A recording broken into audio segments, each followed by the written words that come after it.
Ladies and gentlemen, a warm welcome to all of you. I'm very happy to see you in large numbers. On behalf of TiE Kerala, it is my privilege to welcome our esteemed charter members and distinguished guests to the TiE Kerala Charter Member Exclusive Masterclass on Growing Big Without Growing Apart. We are delighted to have you with us this afternoon for what promises to be an insightful and engaging learning session led by Mr. Anil Sainani, founder partner, BAF Consultants. We look forward to benefiting from his wealth of experience and practical insights.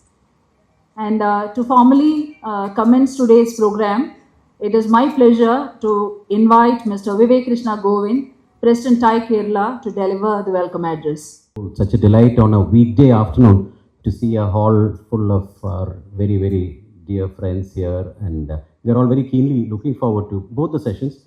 First, we have a masterclass which will be addressed by the Guru of Family Business, Mr. Anil Sainani. We once again, Mr. Sainani, thank you so much for being here. A warm welcome to you on behalf of all of us. He's also been accompanied by Ms. Rashi from the team, from BAF Partners, and let me welcome Rashi and our dear friend, past President MSA, who has been instrumental in inviting Mr. Anil and bringing him here. This is a real pleasant surprise, honestly, because we weren't very sure. It's a bit of an experiment on a weekday afternoon to try a master class followed by a fireside chat. And we weren't sure. In fact, initially when we were discussing, we thought, okay, if we have even 25 to 30 charter members and spouses put together, it would be a good number for the event, is what was the original discussion. And from there, in our group, you saw those of you who've seen the WhatsApp group, just kept seeing 25, 30, 35, 45, 50, and this is a record turnout for a session of this nature. And so it just goes to show that probably this is the way forward. This is the model which we must follow, that there must be a clear takeaway session where all of us learn from the speaker, learn from the wealth of experience and knowledge of the esteemed speaker, and also a peer-to-peer learning when all of us get together, that organically happens. So look forward to having you with us for the entirety of the evening. This session we had scheduled to start at 3:15. We are running 10 minutes late, but we will by no means cut into the time which has been which we have requested Mr. Sainani to speak on. So the next technical session will start at about 6:30, 6:45. So we have good time to discuss. We will try to request them to serve tea in the hall. They had some reservation initially, but we will try to get the tea inside. If not, we'll have to figure out. There's a good 20-minute break between the sessions. So tea is open till 7, so it's not an issue. But in case somebody very badly wants to have tea, probably from 3:34 onwards, the tea counters would be open. But meanwhile, we'll try and request them once again to serve tea in the hall. So with these words, let me once again welcome all of you here and invite our past President MSA to formally introduce our speaker, and over to MSA. Good afternoon, friends. I think it's after a very long gap that I'm able to meet my ex-TiE colleagues. And when we talked, Vivek and me, so I told Vivek this will definitely attract quite a number of participation for one solid reason. Anil is going to talk about growing the business, the family business, without growing apart. And Ramdev Agarwal, I'm sure there's another Agarwal who is going to anchor. He's also Akhilesh or Akshay? I always get confused between you and your brother. Who is going to anchor it. So as rightfully the president has put, Agarwal and Agarwal is going to be the session from 7 o'clock. But the point here is that after Anil takes us through the family business dynamics, in terms of preserving harmony and growing the business without growing apart, I think we are also going to hear from him after having created all the wealth. How do we multiply, or how do we grow the wealth what is generated in the family? So it's going to be two interesting sessions. I won't stand between you and Anil, but few things which is coming to my mind, would like to share that. Many people have talked about family business being a subset of India's economy. Actually, family business is the economy. Let me tell you some figures from McKinsey on a recent study which was done that today it is 75% of the national GDP, and expected to grow to 80 to 85% by our Honorable Prime Minister's Vikasit Bharat 2047. So it's going to be increasing share of the nation's wealth, which will be, of course, taken over by the family business. It's one of the highest ratios in the world, I would say, 80-85% of the GDP. Another important thing is where India is struggling today is the employment. But the recent statistics from MSME website showed that family business accounts for over 60% of the employment in the country, formal employment. So that also is going to increase significantly when the Vikasit Bharat job target runs through the family enterprise. Here again, the most interesting thing, recently I was asked to speak at the Tata Consumer Products, they had the annual meet of managers, senior managers. So one of the guys who knows me is the president of TiE Consumer Products. He called me, hey, MSA, I want you to come and give a talk here. What talk do we give? No, I want you to tell what a corporate like Tata can learn from family businesses. This was a sort of a, what do you call, a contrarian view as we call. And it made a very interesting thing in terms of the family business. So I'm just quoting from, again from, I think Ernst & Young, where in the 5 years, 2017 to 2022, family-owned businesses outperformed non-family peers by roughly 2.3 percentage points in revenue growth. I mean, there are lots and lots of family businesses which are in the non-metro towns, Tier 2, Tier 3, even villages, it's happening. Here again, the multiplier is the governance, as we all know. As next-gen leaders, I think when BAF circulated this questionnaire, I think we had a response from 20 people, and first generation was 35%, and second generation was 60, and third is 5. But Anil and Rashi now, there are a lot of people have come, so there are also people from Gen 3. Okay. So it's heavily overloaded in terms of Gen. We call it G1 35, G2 60, and G3 5 in this 20 responses we got. But what we have here is thing. So let me now go to my assigned duty that today's talk, it's not a talk, it's a master class. And what we have done here is that from that survey, BAF team has picked up what's of relevance to this audience. And Anil, I will tell about him a little later and also about BAF a little bit. Anil is a family business practitioner and more about him a little later, but there's no big gang here, there's no big lectures here. This may be the only lecture you hear, what I am doing now, okay? Which I will stop because everybody is smiling because they all know my weakness of getting a mic and clinging onto the mic because they're all old friends, but I will stop very soon, I promise you. So, so he will be doing this as a practitioner of family business. I'll come to that a little later. You know, the real case study is, you know, the alignment, the connect among family members.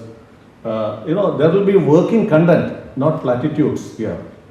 And here again, at the end of Anil's masterclass, we will be handing over you one aspect, which of course, which we as advisors practice, is having a family business board and having a family council. And one interesting, there is a 3 or 4 page note which is printed out. We'll give a copy to all of you.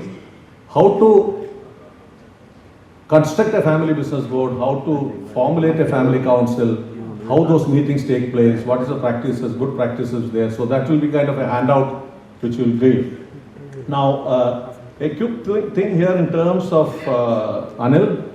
See, there's a saying about consultants. I mean, I also have entered this fraternity about 11 years back because I was a practicing manager earlier. It's like people say, oh, consultant, okay. You know, the definition is totally different. Like sometimes you say, nothing is impossible.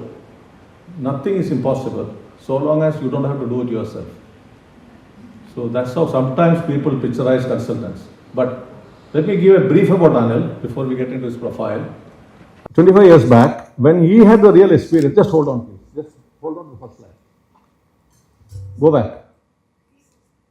Okay, now just put it. Okay.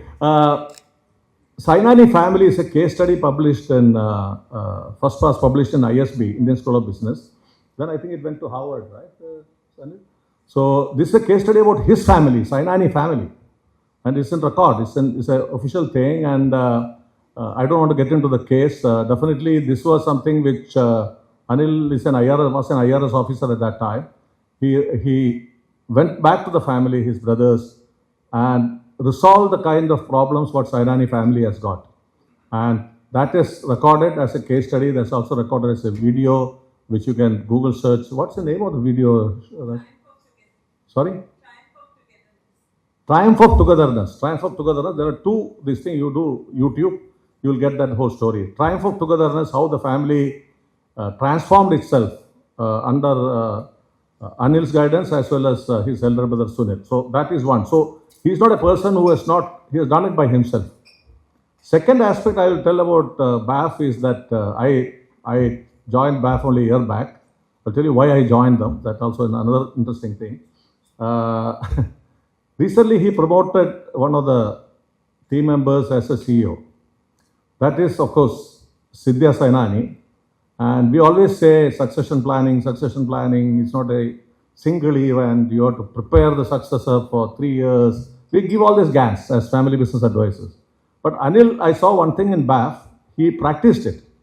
And if I recall correctly, I think Sidhya was an understudy to you for 3 to 4 years almost. 5 years, yeah. So basically that's one thing, like we don't only preach, I mean, we also practice. So these are two instances I would like to tell about Anil. Now why I joined BAF is basically I was doing one simple thing. My wife is here, Mini, and then I got a security guard. That's it, what's my setup. So I was doing it all by myself. Then I looked at, I know Anil for last 15 plus years. We did Coaching Foundation of India, executive coaching, CEO coaching, certification program together in Chennai, Coaching Foundation of India. I know him, I have met him, and he's a kind of a celebrity speaker. You will listen in the next 2 hours. So we met once in Delhi, and then he gave the suggestion, MSA, why don't you come over? I mean, this is the setup. And what I like them is that the systems and processes they follow. Let's look at quickly their profile. Can you go to the next slide, please? See, if you look at the profile, this is 25 plus years experience of BAF, 400 plus families advised. Beautiful thing is that not all 400 are documented, but majority of the assignments or engagements what BAF has got is documented in terms of learning. So this ensures that there is continuity in this business, in this consultancy business. Then of course 200 plus collective team experience, and about 1,000 business leaders coached. So basically we have, which of course Anil will take us through, like we try to address the needs of all family members. That's very important. I mean, because there's nothing like only the patriarch need has to be met, or the brother, or every family member's needs, and we ask the right questions, and partners lead every engagement, and supported by a consultant. So that was what clinched my thing, because there is always a consultant who is supporting when the partner like me. We have 6 partners now, if I'm not mistaken. 6, yeah, 6. Sometimes I get my number wrong. So 6 partners, and we are always supporting the engagement by a consultant who is well experienced again in family business. Next, this is a list of clients what BAF has served. You can see all who is who. So this has been right through the last 25 years, and so that's a rich experience, rich learning by BAF, and so many real life case studies. We can share experiences, and we ensure that our case studies are well documented and well shared with the clients. And then we also go one step further in terms of looking at funding. And next slide. So this is a strong track record of success. Duroflex, which is of course the Kerala company, and then I can see one Kerala company here, and then we also help in private equity investments, support. We are not experts in that, but definitely when a private equity comes, definitely there's a relationship issue, there is a management issue. So we definitely give the bridge between a private equity investment and this. GMR and who is Dalmia, all these are Polycab, well-known companies with a strong track record of success. Well, that is it. I think I promised I'll give the mic back.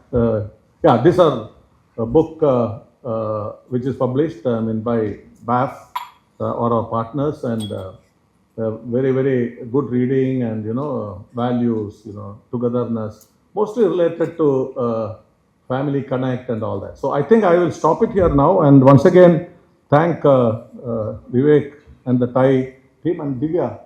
I think she has been the resourceful lady behind this, and we could get a good gathering. And now, what do? I hand over to Anil. Yeah. So let me now welcome Anil once again, and over to you, Anil, for an interesting session. Good afternoon, everyone. I would thank Vivek, Divya, for giving me opportunity to be with all of you and speak on a subject which is very dear to my heart. Family and family relationships. We are born in families, we live in families, and when we depart, it is our family which sends us off. So entire life is about family and relationships. And if you are in a family business, then we get the added opportunity of working together. So my 4 nieces today work with me in BAF Consultants. And I would have never spent this kind of time with them if they were not working with me. My own 2 daughters who are not working with me, I don't get to spend that much time with my daughters as with my nieces. So this subject, human relationships, is extremely dear to my heart. And speaking on this with people, who face similar issues, similar opportunities is such a pleasure. So thank you all. Now, I am little bit pressured. All of you MSA, you two have kind of raised the expectations from me. I'll try to live up to it. Can I have the slide change? The session is growing big without growing apart. What are the 3 key words in this? In the session title, what are the 3 key words? Growing, big. I'm saying 3, which is the 3rd word? Apart. So, we all want to grow. Does anyone want to degrow? Stagnation and decline, nobody wants. And there is no 4th option. So, this is about growth. And small growth, we all want to grow big. Why without growing apart is kind of has come in here. Is there a connection between growth and getting apart? What is the connection? I would say, can you give some mics here, because I would want this entire session to be interactive. I don't believe me to be a sage on the stage, but more of a guide by side, and we converse. And so, can we have a mic here?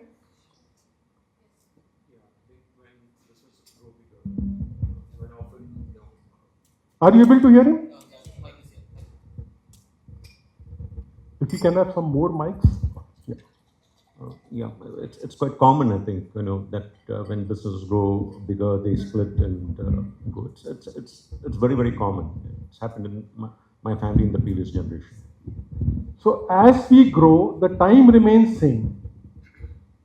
The size of the business or the size of the family grows. Complexity grows, but time remains same. And as Bill Gates says, success is a very lousy teacher. It makes you arrogant. It makes you feel that you have arrived in life. And that is why families or relationships break up. So we will be discussing around this, something which is so common. I guess all of you would have seen this growing apart also, or families breaking up. Now, there are 3 dimensions to life. Individual happiness. At an individual level, every individual wants to be happy. All of us want good relationships. And growth we already spoke. Now, these three at times come in conflict. Yes or no? What gives me happiness comes in the way of what somebody else expects in my family. Or my business takes me away from family, even my health, personal happiness also. We make so many of sacrifices for growth. So what comes first? This conflict is real. We need all three. But they do come in conflict, and at times people have a bias towards one. Some people will say, unless I am happy, I cannot have good relationships, or growth is of no use. Some people will say, oh, business comes first. They will compromise their health also, their relationships also. And some people would say relationships comes first. Each one of us has some biases. So what is your bias? What comes first for you?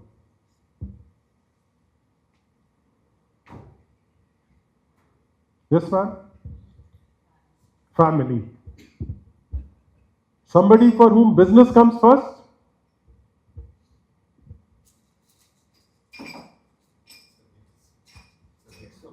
See, we want all three. But what comes first for you? Does business come first for you among the people sitting here? This has to be interactive, right? Huh? Is it? Because business comes first. What about youngsters? Business comes first or happiness comes first? Sorry? Happiness. Now, see, this debate can be endless as to what comes first. But the reality is, if you will choose one consistently over other two, you will lose all three. And it is about striking the right balance. In certain situations, family needs to be prioritized. In certain situations, business needs to be prioritized. In certain situations, I have to prioritize myself. Do you all agree? That awareness, that balance, and very few people actually consciously think and strike the balance. So one of the things, again, I would, what MSA was saying, takeaways. Look in your life, are you balancing all three? This could be your first takeaway from the session.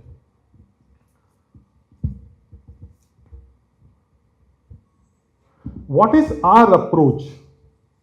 In this workshop, whenever we interact with any family, feelings of each person should be respected. If somebody is angry, giving him or her gyan that don't get angry, you are hurting yourself. Anger is not a good thing. Does it work? That person also knows this. So if somebody is frustrated, that is the reality of the moment. Giving gyan doesn't work. What does respecting feeling means? That person right now is in pain. And what do you do when somebody is in pain? What is the smart thing to do? Empathize. Just listen. Giving them gyan would make them feel as if they are doing something wrong. Yes or no? So respect feelings of people, howsoever unreasonable you may disagree with that. But at this moment, this person is feeling is real. The cause may be flimsy. You may not agree with it, but the feeling is real. And we believe that the creator, whether we call it God or whatever name, has nothing created which is useless. So what could be the use of negative feelings? Why there are negative feelings?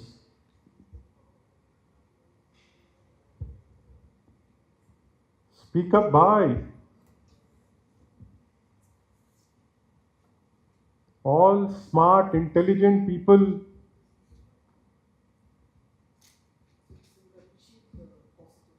So that is good. If you see negativity, then you appreciate positivity more. What else?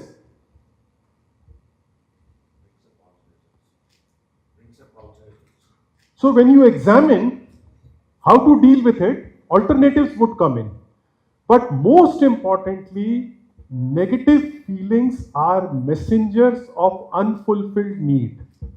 When we have hunger pangs, the stomach is telling you that I need food. When your temperature of your body goes up, it is telling you there is a disease, you need to rest or find out what is the infection inside. So if somebody is frustrated, his or her need is not getting met. And that needs to be understood. And in our approach, we always say that respect the feelings, find out solutions, the alternatives, which will help meet needs of all people. That is the way for happiness. That is the way for togetherness. That is the way for growth. If there is a business proposal, one brother says that we need to invest 100 crores. The other brother says no, and there is a fight. That fight is creating, say, discomfort. So, is any one of them wrong? The person who is saying that, invest 100 crores, what is his need? What is he seeing? He's seeing an opportunity. He wants to grow. Growth is his need. The person who is opposing, why is he opposing? Doesn't want growth? Is anyone who doesn't want growth? What is his need? What is he seeing? He is seeing risk. Now, should risk mitigation not be the need of the first person also? So, if you will talk about needs of all people, my daughter in grade 8 in Gurgaon wanted to go out in a night party. She was only 13 till 12 in the night because this is the culture there. She wants to be with her friends. Is there anything wrong in it? My need is safety of my daughter. I cannot let her, till 12 when she is only 13, 14. Now there is a conflict. How do we deal with it? If I tell her I am elder, you need to listen to me. Or I told her I love you a lot. She told me other parents don't love their daughters. Arguments will not work. So I need to respect that, yes, you want to be with your friends. So many of them are going. And it is natural for you to want to go this. But I am afraid. Maybe their risk appetite is more.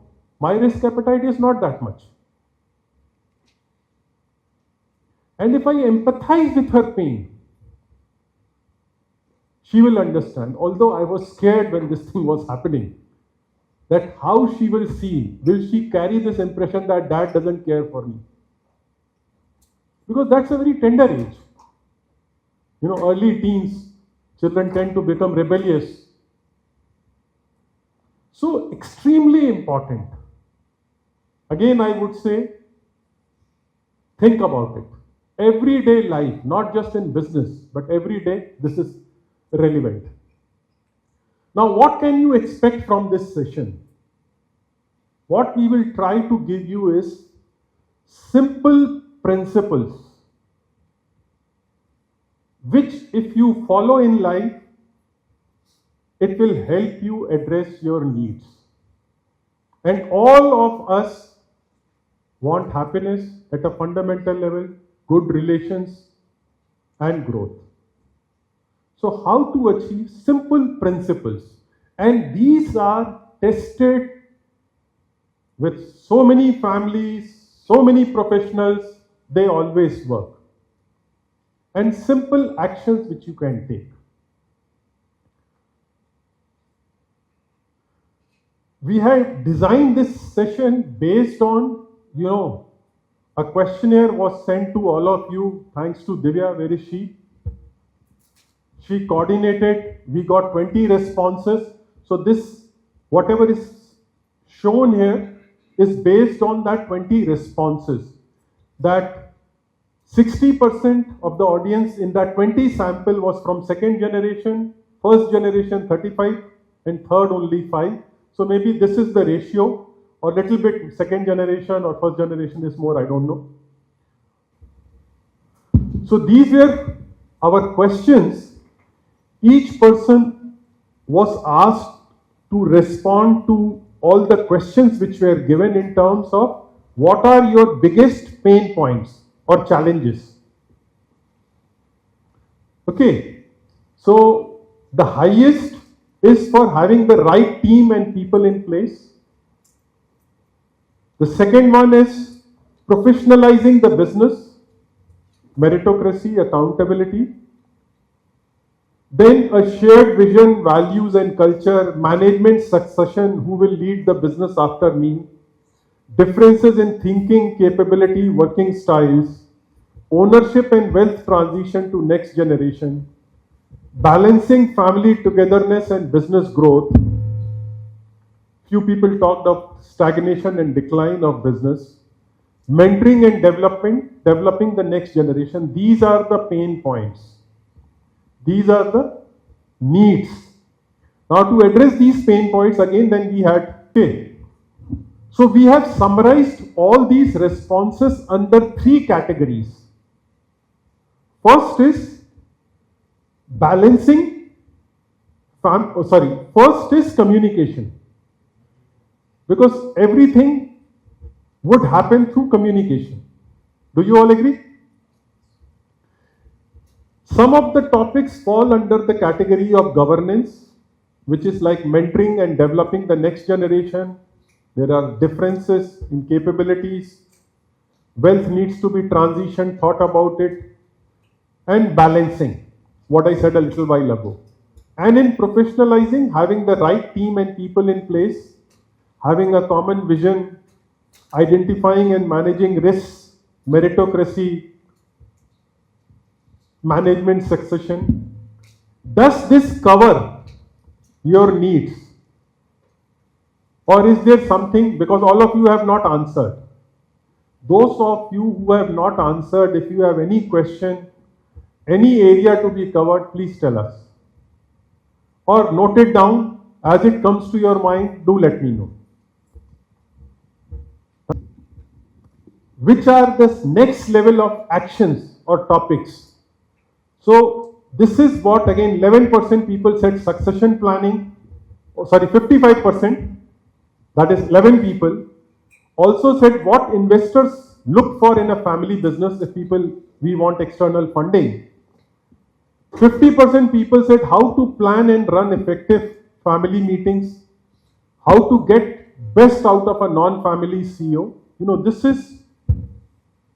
These are some of the responses which all of you have given.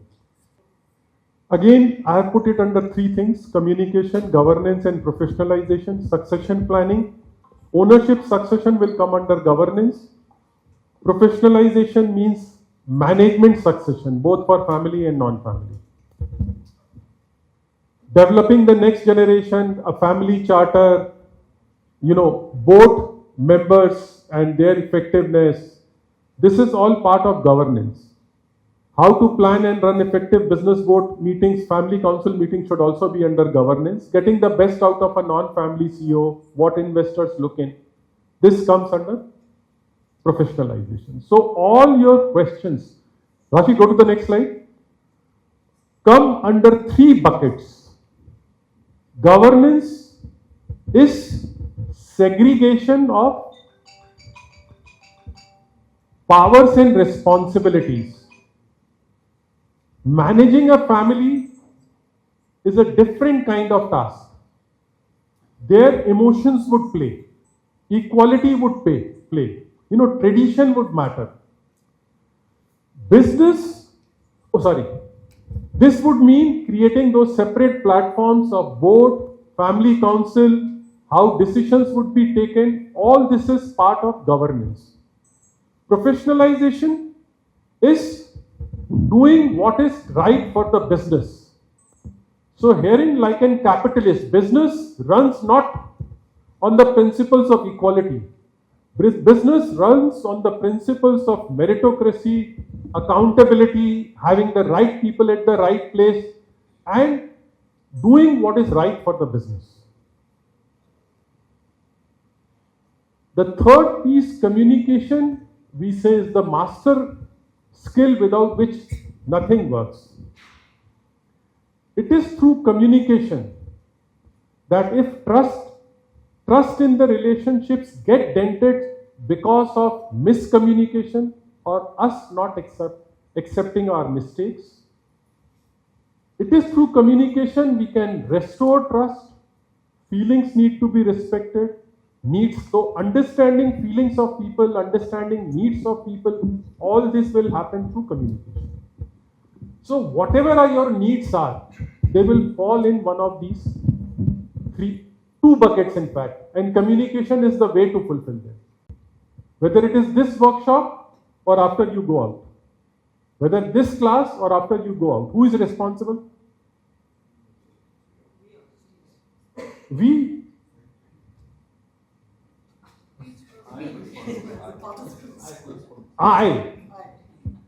Okay, I am also responsible. You are investing your valuable time in this, so I am responsible to share with you, my experience. But my responsibility ends there. And with that, it is just showing the direction. No one else can fulfill your needs. Yes or no? Others can only assist you. Responsibility lies with the individual. So today morning also I was discussing with my niece in Bangalore that first is knowledge. Without knowledge, you will be lost. Second is action. Without action, knowledge is useless, absolutely worthless. And just by action, do you get results? Do you get results always when you take action? Even if you take right action, are results guaranteed? Results are a factor of many things. And when you do your bit consistent, when you do your bit consistently over a long time, the results will come. You will experience balance. You will experience happiness. Okay. Now, our belief is, and this I am saying with complete awareness, having worked with so many families, so many people, that real problem is not of knowledge. Constraint is not knowledge, especially in ChatGPT's world today. Yes or no? Any question you have, the kind of answers you will get in most of the cases would be pretty good. So real constraint is not people don't know. They know what conversations, what are our needs, what are our pain points, what do we need to do. And they know that without communication it will not work. But they keep postponing it. Whether having communications, difficult conversations, we tend to postpone. Yes or no? Bhai, respond karo yaar. How will I know whether you are here or mind has gone elsewhere? It has to be a two-way traffic, yes? And what I said, that before relations can thrive, if there is dent in the relationships, they need to be repaired. So if there are gaps in some relationships, it's not that, what problem has been created over 20 years or 10 years or 5 years, but will get solved in one conversation. It may happen 1 in 100 times, but most of the times it will take time. So continuity of effort would be required. You know what is the pain, you know broadly what is the direction of solution, what action I need to take. People tend to wait that it will somehow get solved. The difficult things. Now, where we see which families accomplish the most, where there is somebody who acts like a steward, who is like an internal champion, who takes on responsibility. That whatever difficult conversations are being delayed, avoided, I am taking responsibility. He chooses to act, she chooses to act. Please forgive me, I don't intend any disrespect to the fairer sex. And, I'm taking responsibility for this change to happen. So, owning up what needs to be done and agreeing, accepting that it will take time and I need to work on it consistently, is the families where they produce phenomenal results. I'm telling you right now, we are working with a family. 5 years ago, their market cap was 20,000 crores. They fixed a target of 75,000 crores. And in this 2 years of, not so great performance, their market cap is over 1,40,000 crores. So many things would have worked, but even if you look at the larger environment, there are so many headwinds. And they have surpassed their targets because there are few young second generation entrepreneurs who are coming together and making things happen. I would say all credit to them. We played our little role in terms of aligning them, in making them do those conversations. So we call this set of people as champions, internal champions. It is not related to age, it is not related to generation, it is not related to who has the maximum shareholding, it is not who has the maximum power. If the leader, the person who has the maximum power takes the initiative, it becomes faster. But we have seen cases where people who don't have that authority also are able to do this. Now, what are the characteristics of such people? Their mindset is first that sabka mangal ho, well-being of all. I should do which is in the interest of everyone, not just me. And they repeatedly say institution is larger than the individual. The family or the business is larger than the business. They are willing to do difficult conversations. They are willing to give first. They keep promises before asking others to, keep their promises. And they are willing to let go. Forgive, move forward. Logical, makes sense? Anyone disagrees?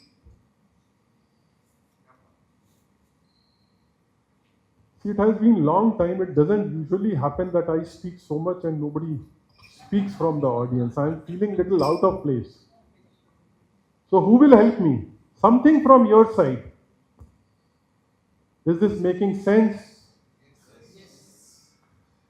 Anything anyone would like to add from your side?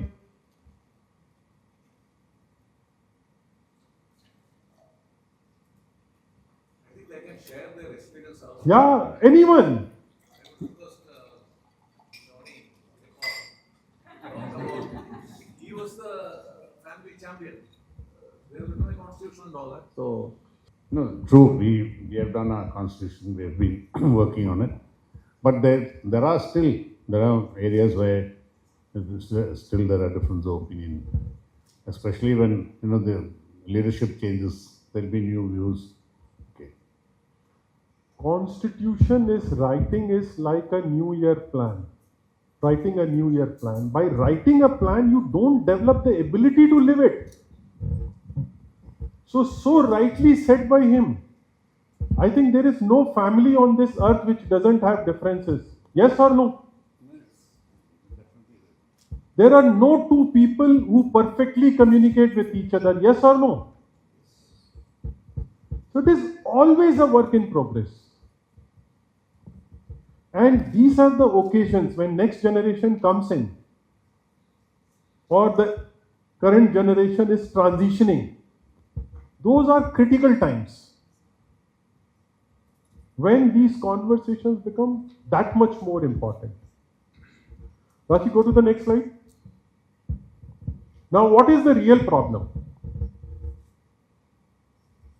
One way of looking at it is, we are all prisoners of our habits. Yes or no? How easy or difficult it is to change habits?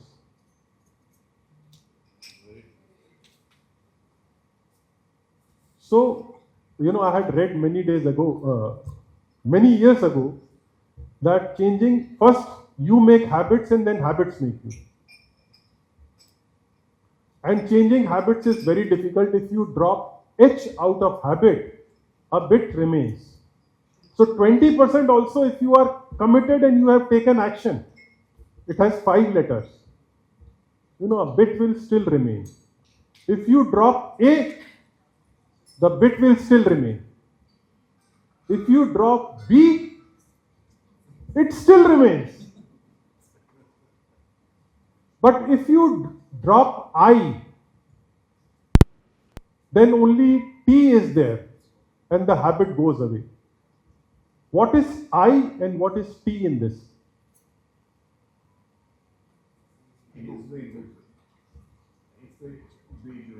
I is the ego. I cannot do it. I am useless or I am powerless. Habits are bigger than me. Or, I will do it and do so much and then in few days give it up. And what does T stand for? Transformation. Okay, good. What else could be possible? Transformation is good, but what else T can stand for even more powerful than transformation? Or transformation comes with that T? Thought, okay. Time. What else? Train also good. What else? More foundational. Treat, okay. Still foundational. Truth. It is said truth will liberate you. If you face the reality, Patanjali Yoga says that over a long period of time, when you do consistently with faith in yourself and faith in a larger force, you can become God. Yoga, you will be one with God. So truth, dealing with the truth that we are human and we are also divine. So if we nurture that divinity within us, or we face the truth of our humanness also, we are both. It is possible to change this. Go ahead, Rashid. Now, majority of you mentioned professionalization as a key need or pain point, or 65% as per the questionnaire. Should we take this as the need and have conversation around this? And now if you don't do conversation, then I have to stop, because it is about your need. Go ahead, Rashid.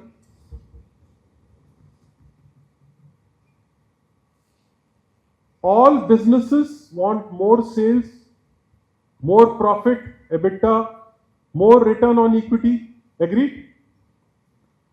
For this, and we want more of profits, more of sales, not only this year, but year after year. Isn't it? So for future years' profits, we need to do investment in this year, which means investment in physical infrastructure, technology, human resources, processes across all functions. Go ahead, Rashid. Now, you have shareholders. Family Business Board stands for shareholders. Board stands for, if it's a listed company, then you will have independent directors also. So that's where we make this distinction. Otherwise, it is board and the CEO and his team. And these are the people. Professionalization means, in our understanding, having 5-year goals. Strategy means why we will win in the market. Like right now, FIFA is going on. More than, I think, 32 or 64 teams. I don't know how many teams were there. 48 teams were there. But only one will win. Similarly, in business, only one person will be the market leader who has the largest share. Everybody wants to. Strategy means why we will win. What is the unique things which we will do? What are our unique strengths which will help us beat competition? We need to be very clear about, which means we are aware of what competition is doing, what customer wants, what is their strategy, what is working, what is not working. Entire thing, how regulation is changing, whatever is relevant to your business. Org structure is having clarity in roles and responsibilities of board and the CEO and his team. And herein we use the analogy of, say, an IPL team. Cricket, you would be all familiar in IPL. So the owners of Chennai Super Kings. Chennai Super Kings, who is the owner? India Cements. So owners is a separate role. Then there is a captain and team of players playing. 30 players, of which 30-member team. They are like the CEO and the function heads. And is there somebody in between? The coach. The selectors. How many coaches are there? Multiple coaches. Now my question to all of you, will India Cements family would say that I will also play the game?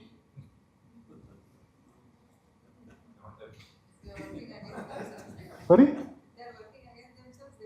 If they are working against themselves. Because who should play the game? The best person. Family, great. Non-family, that is the next point. Right people in the right place. And we need to know that these are the people who will help us win the market. So the role of captain and team is different. What is the role of India Cements owner? What is their role? Sorry? Right people, right place. What else? Risk capital, who will bring in? Captain is not going to, buy the team. The risk capital which is required will be brought in by the owners. What else? So, what is that? this business of mine, will I take it to, like, if you see IPL has gone to US also now. They play in Champions League also. So what is their vision? Not all IPL teams are playing in all these international competitions. That is the vision, the risk appetite also. The vision of that is the role of the owner. What else? Who appoints the selectors? Owners. Getting in the right set of people who can coach my team, who can develop them, who can support them. So all this is part of org structure. Right people in the right place. Succession, now Dhoni has stepped back, the next captain. Extremely important.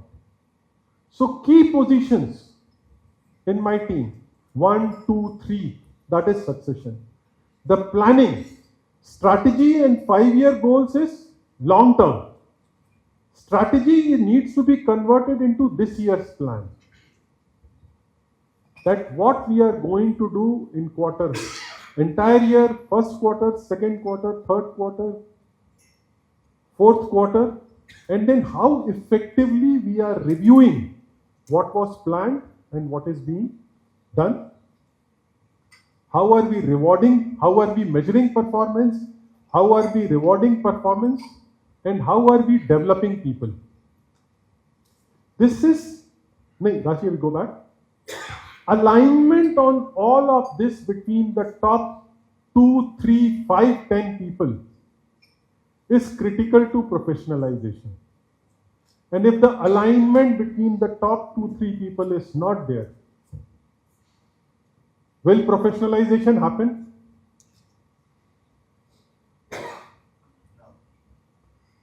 It will get compromised. If you want to play at the top level, you want to win the cup, what is the quality of alignment between the top people? In BJP, at the national level, they have won 3 elections, so many states they have won. How many people call the shots? Clear? 2. Who is the third one? Somebody said third. Who do you think is the third one? So UP, at the national level. National level it is 2. And if you expand it, bring in Rajnath Singh, Yogi and some more people, maybe 5, 10, the entire country is being managed by. But those 2 people are extremely aligned. Yes or no? And they are very, sorry, you want to say something? Please say. I think Modi is someone on whom definitely there will be.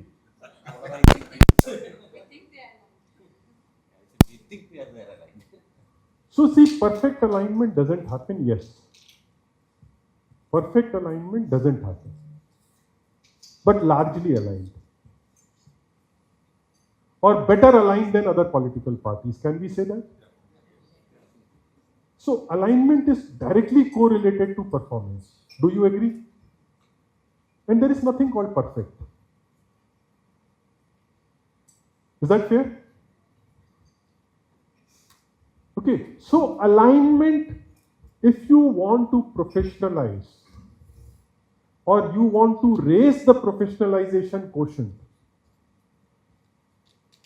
alignment with the critical people is a precondition. We were discussing in our learning session, a company, Indian company, 1 lakh crore market cap, rated as a benchmark on professionalization. And we found that within the 2 critical stakeholders, there are significant gaps. So they are at 1 lakh crore, they could be at 2 lakh crores. So they have done very well, but they are not right at the top. Because of this less alignment, they are not in conflict. They are not adversarial. But there is clear gap in alignment between the two. So since herein you are a set of owners sitting here. See, if we are bringing up a child and mother and father are not aligned, what kind of a child we will bring up? Extremely, extremely important alignment. So this is, the word alignment is the starting of professionalization amongst the key stakeholders. There is something more deeper than alignment. What could be it?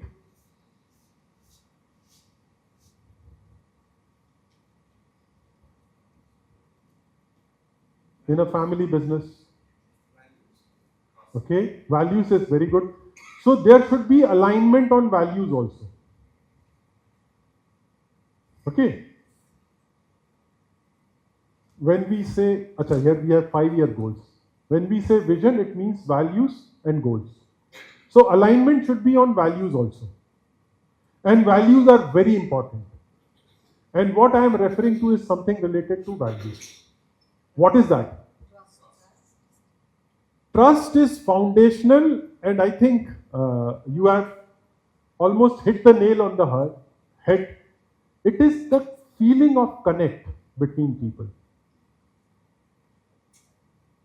So there are relationships where without any agenda, you can spend hours. Yes or no? And there are relationships, if the name of that person comes in front of you, in your mind, it will create loss of energy. Yes or no? Yes or no? So this is the word which we use, connect. When there is high connect, there is high trust.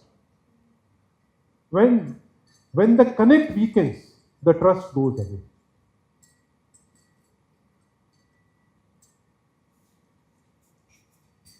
Now, I'll ask all of you to do a simple exercise.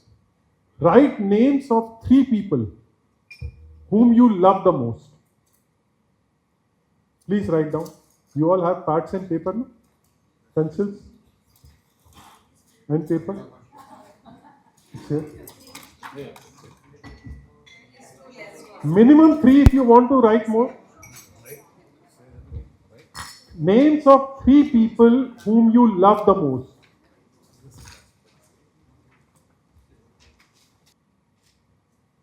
Now write names of 3 people who have hurt you the most. That will be the easiest. No, I don't have.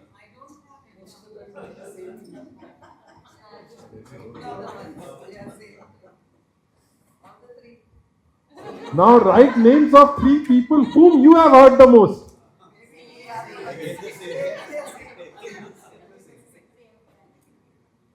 And is in any one of you, have you written in all 3 categories your own name?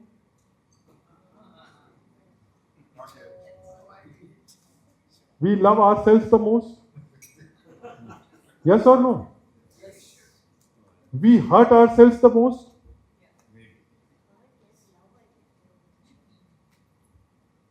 So, it is in close relationships that hurt happens. And if that hurt is not healed, it leads to weakening of the relationship. Yes or no? And that's why we were saying, if there are any important relationships in which there is hurt would necessarily happen between father and son, husband and wife. Those who are able to quickly get over it and keep, loving, investing, that is where the connect would be very strong. And how do you strengthen this connect? By discovering together, creating together what is the purpose of our life, purpose of our family, purpose of my business, what are our core values, what are the behaviors. In business, who are the people in the business who live the values which we have articulated as a business. And then, rating ourselves on those values. There is a beautiful book by Arbinger Institute. The name of the book is Leadership and Self-Deception. Whom do we deceive the most? सबसे ज्यादा हिंदी में हम किसको धोखा देते हैं?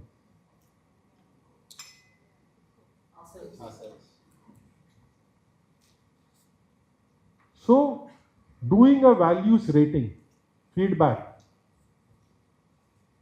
What I am thinking, are critical people around me also thinking the same about me? So this is what strengthens the connect. And this is critical. All of this, in our view, is true professionalization. If we talk of value something and not live in our lives, and we give gyan to others, and do we all do this or not? Sir? तो फिर culture कैसे होगा? Strengthen connect कैसे होगा? And I wouldn't say all of us are at 0 or any one of us is at 100. Do you all agree? None of us is at 0. None of us is at 100. We are all somewhere in between. And this is a journey, a continuous journey of self-renewal, of increasing our happiness quotient. Quickly move forward. I think Next Gen Committee again is bringing the next generation together. So in families, again I'll give you a live example that 4 brothers from scratch have created a 15,000 crore business. Now they have 5 sons. Do you think the 5 sons will share the same relationship that these 4 brothers will share? Why? They are not brothers, they are cousins. What else?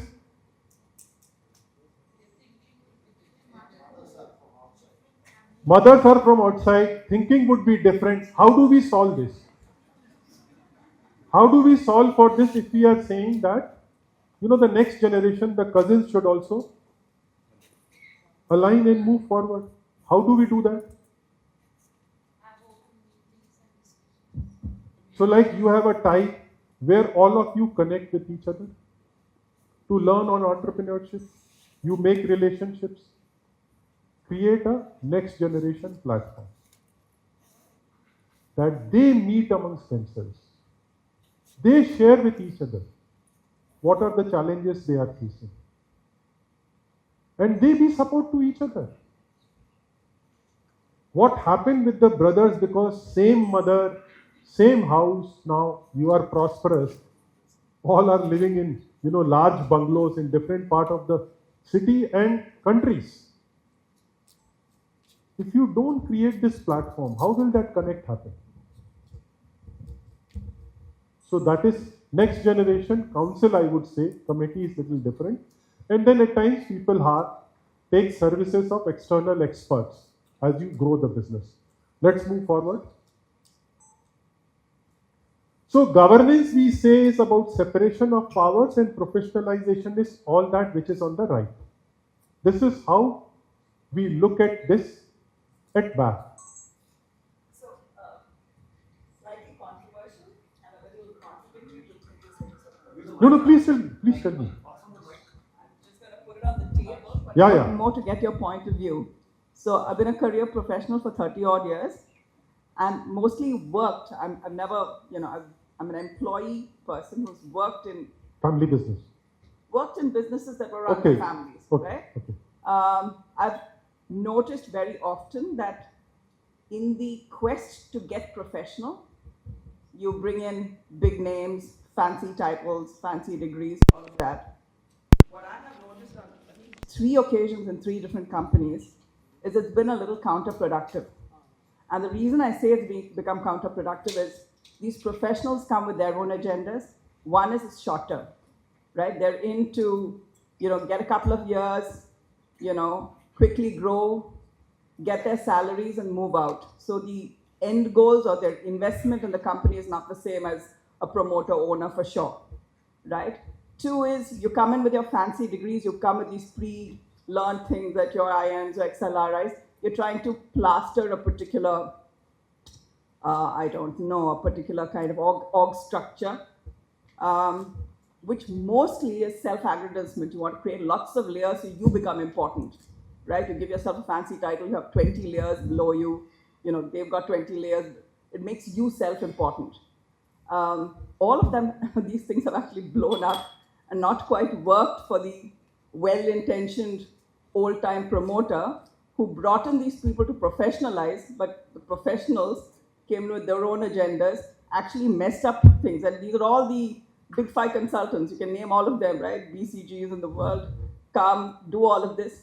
Company after company I've seen where they've messed things up miserably. Zero accountability, you get to skip off into the sunset. You've messed things and people are dealing with the mess. So I'm just wondering, there's two sides to this coin, and how does one work with this? Wonderful. I would say, first of all, let us acknowledge that she has, boldly expressed herself and put a point which she is saying is contrary to what I am saying. So first, my question back to you is, did I ever say high sounding, big? So first of all, so most of the time, this is what people in their mind think, that bring in non-family members as, and when I was also saying that, will the promoter's family be on the ground? So it was, in that sense, maybe can be implied. Okay. So professional doesn't mean non-family. Family members can be professionals and non-family members can be unprofessional. A Harvard educated person can be an unprofessional, and an uneducated entrepreneur can be professional. So let us not confuse this. And I cannot agree with you. At partly and partly I'll give you both examples. So we have clients. One example I'm giving you, they invested 80 crores with BCG for 6 months. And then they said, we got so much of gyan, but nothing is getting executed. Okay. So when we work with them and, we help with them, so we told them, why don't you ask them, what are the key actionables that we should do? And what did we miss out on? Please tell us. Because we spend money, but the results are not there. So when they spoke to them, they said, we will need another 20 crores to do this study and tell you. Tell you what to execute. Okay, so this is one example. The second fact is, they are earning thousands of crores of revenue. So another family which I was referring you from 20,000 to 1,40,000 crores, they say that we have found them extremely useful. Extremely useful. So both kinds of examples are there. And what I would say is important is, who is a professional? Not family or non-family. And secondly, the responsibility will always be of you as a shareholder. How do you use them? So like when I was also saying that, today's session, takeaway, who is responsible? My responsibility is trying to engage, find out what do you want, share my experiences, ask you, give your specific problems, how to deal with it. But all this is of no use if it is not implemented.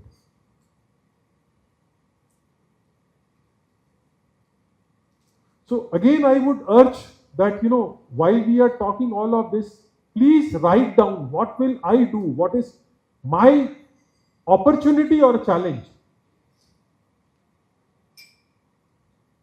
And if you haven't expressed, engage with me. My guess is I might be able to share with you some little actionable, specific action which you can take to tap the opportunity or deal with the challenge. So professionalization is not about, high sounding people. It is about people who speak the truth, who work on these things and align and establish the connect. And many of them come with short-term agendas. And if they find that the promoter is not, the connect doesn't happen between promoter and professional.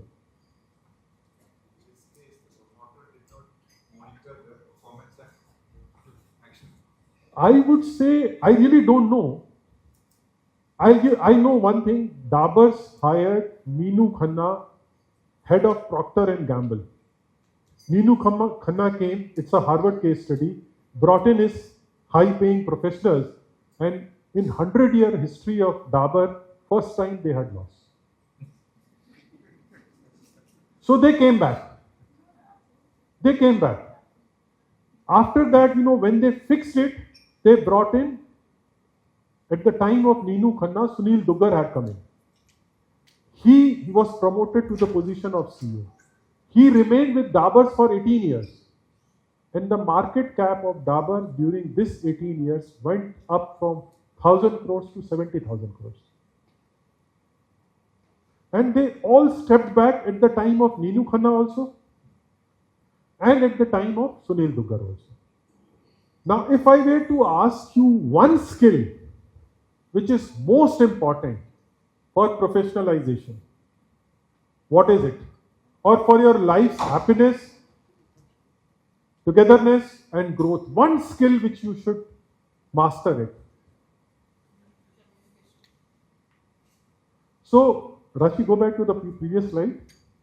What we say when any family embarks on this journey of professionalization, you cannot start working on 10 things together. Do you all agree? What does Pareto principle say? Have you heard of it? 80-20. So if there are 14 things, you need to just pick up 3 things, which will give you the maximum 80% of the result. So first is apply Pareto principle. You cannot attack all the issues, and it will not give you results. 80% result will come from few things. The next is the one thing which you need to do to achieve these 3 things is also is communication, and that is what Rahim had said, that if you want abundance of fruit, you don't need to work on each branch, each leaf, each fruit. Just nurture the roots. So if you invest in your communication skills, that is the way to achieve all 3 foundational goals which all of us want. Go ahead, Rashid. So this is, I think you can skip it. Jaldi isko aage chalo. So, ek karke. So what we have seen is, I'm kind of summarizing in terms of, again, simple things if you can take away.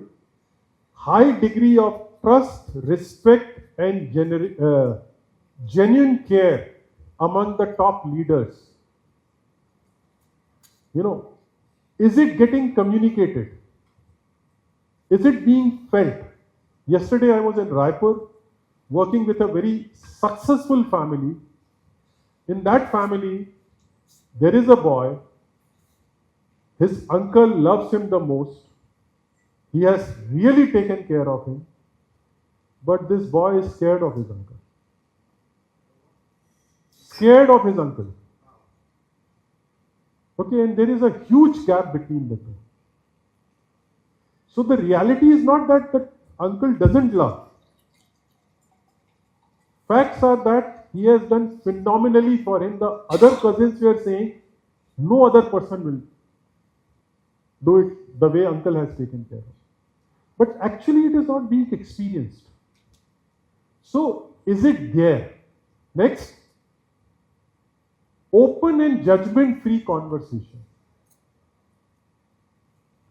How many times, and we ask these people, and again, you can, if there is a challenge in certain relationship or certain area, do this in your family. That are you able to express everything that you want to say?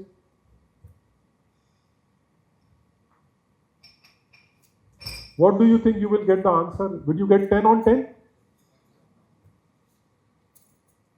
In some places, it will not be 10 on 10.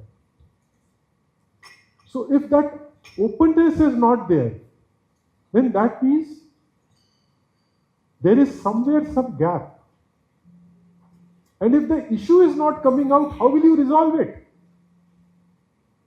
And many a times the issue is not coming out because the other person feels that I will be judged. I will be wronged. Yes or no? So creating that kind of environment is important. Again, in businesses, today again I was, after coming to Kochi, having a conversation with a family business. They have appointed a new CEO. So there is this large business, they acquired a company. Okay, company A and B. Now these two companies were doing very well and there were synergies. And after this acquisition, merger, the business has grown. But there are two cultures in that organization. Company A culture, company B culture. There is no actual merging of hearts. And there is so much of opportunity which is getting lost. Now, what is the prime reason? Because this smaller company guy who has come in this larger company, he is unwilling to let go. So he is managing director, a professional CEO is there. CEO has the responsibility, but he from back channels keeps giving instructions. So CEO is actually not empowered. And people tend to get confused, and the last CEO was removed because of that. And now the conversation is that we are working with these promoters, and I was talking to CEO that same thing should not happen. And we will facilitate this conversation between the promoters. So back channel, now this guy doesn't realize that by doing this, he is hurting his own interest because he is a significant stakeholder. But that communication at the promoter level and CEO level is never done. And the last CEO had to go. Active platforms to discuss issues. What are the issues? Let us define them and let us discuss them threadbare with relevant people in the room. So family council, which I was, family business board, I was sharing with you, the next generation committee or a management committee, these are the platforms where those key people come together and discuss issues. And the extent to which you do would determine. So like between Modi and Amit Shah, they would have their share of differences and they would discuss. Otherwise, it's not possible to work cohesively like a team. Go ahead. Second is empowerment and delegation. So many times we have found that father says that I am willing to give all responsibility to the son. The son says that I am willing to take responsibility. But actually it is not happening. Have you seen it? Heard it? Why does this happen? So real delegation is not happening. It's happening only in talk. And unless you do this, go ahead. And again, whether it is family or non-family, like the example which I was giving you also, they have hired a professional CEO, but delegation, given him the authority on paper, but through back channel, it is getting compromised. Active discouragement of upward delegation. Here I'll give you my own example. Like 5 years ago, I asked my niece what MSA was referring, that, in this 5-year period, I want to transition the CEO's responsibility to you. And then she has gotten young talent, her trustworthy people, and the organization is growing. But I have seen at so many occasions, not with her less, with others. I tell them that you decide, but they'll come back to me.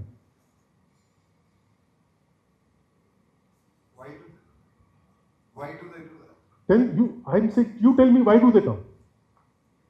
If you really empower, na, even then, and even with professionals, it will happen. Family and non-family, it happens. Tell me, why does it happen? Anyone? One is that fear is there. There is fear of failure. So they want to. And sorry? Maybe for reconfirmation of the choice. Could be. So that's where I'm saying, if it is reconfirmation, like today, my head of sales was telling me, in this conversation, I want you to be there. I said, why? Why should I be there? Is it better you're there or not? See, it is better if I am there, but how will they grow? Exactly, that's right. So when I asked her back, she said, I'm concerned. So I said, what is the concern? She said, I need to prepare. So I said, I'll help you prepare. And even if it goes wrong, it's okay. Have I not made mistakes? Will I not make mistakes going forward? Is there anyone sitting here who will not make mistakes? India, after winning T20 World Cup, they have lost 7 matches on the trot. 6 matches.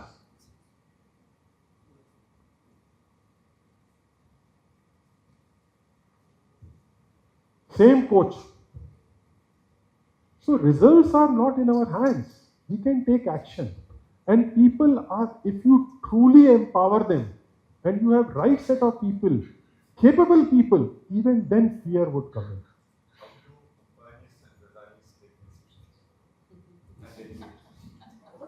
I would say, I don't have first-hand information. I haven't worked with them. I have a team member who worked with Mukesh Bhai, and I have clients who work with them, but I think this would be all hearsay. So let's not go there. Let's deal our problems. Okay. And again, what I would say is, titles are important, that who is the CEO.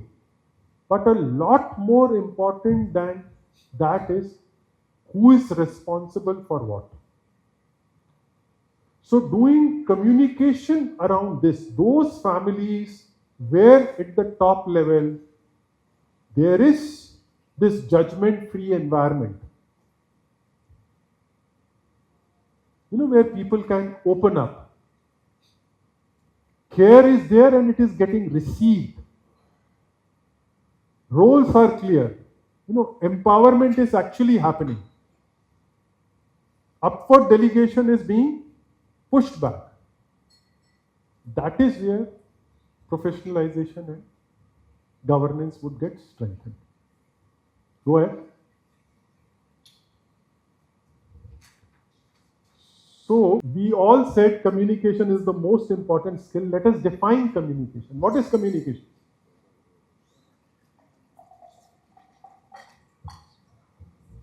You all communicate day in and day out, but what is communication if you were to define? Conveying your thoughts and ideas.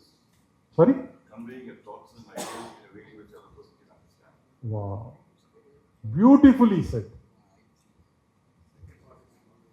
The most important is the second part. So what we say is, it is not what you say. It is not what is your intention. It is not what you feel. It is what the other person receives. Father is saying that I am empowering my son. The son says he is micromanaging. Have you heard it or not? So the father needs to ask, what should the father do? If father is saying that, I am empowering, and it is not received, what should the father do? Sorry? And what feedback? Specific, be good. What feedback should he get? That will be a judgment, sir. The father will get upset. And the son will not have the courage to tell his father in many cases. Again, that will become a new cycle of miscommunication. What exactly should he say? The father. So I am communicating with Sidhya, my niece. I am thinking I am empowering. And I heard from, say, her chachi, which is my wife, that she feels I am micromanaging. What should I do as father? Because my communication, my intention has not materialized. There is a gap. What should I do? Speak to her. What? Exactly what I should say. Because that is the takeaway. Actionable for you all. How well intended I am in trying to train her, but somewhere it's getting lost in communication. Something more? Even if you turn out to fail in whatever I've given. I think please give her a mic. Oh man, that's all.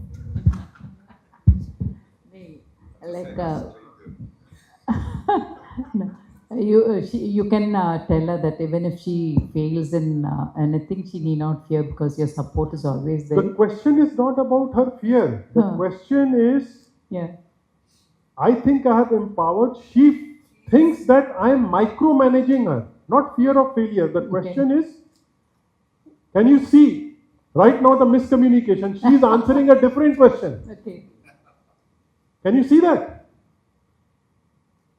My question is not this, that how does, like her fear of failure, how to address her fear of failure. My question is, I in my world am empowering her.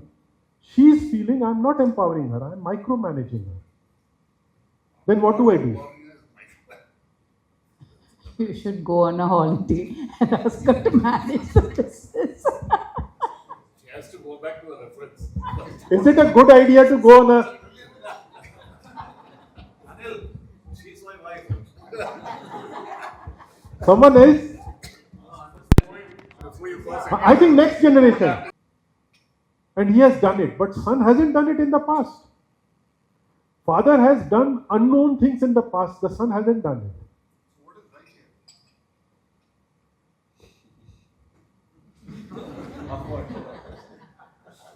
You tell me. Maybe the son, because he's the one who needs to run into it. And this is what father needs to realize. And this father was smart. Because you will not be there tomorrow. Father will not be there tomorrow. But isn't that toning down the aspirations of one? So that is where I was saying the growth, happiness, togetherness, they do come in conflict. And unless you communicate and balance the three, and who is responsible? Is father responsible for selling this new capacity, and how long will he do? He's 63 years old, he had a heart attack, he says, I want to withdraw. So if you want to withdraw, why are you putting this much? It is your need. Will you be there? You want to do it, then come and do. Then don't say I'm empowering you. The vision is where, we said shareholders, what do they need to? They need to agree on the vision, the risk which we are taking. Yes?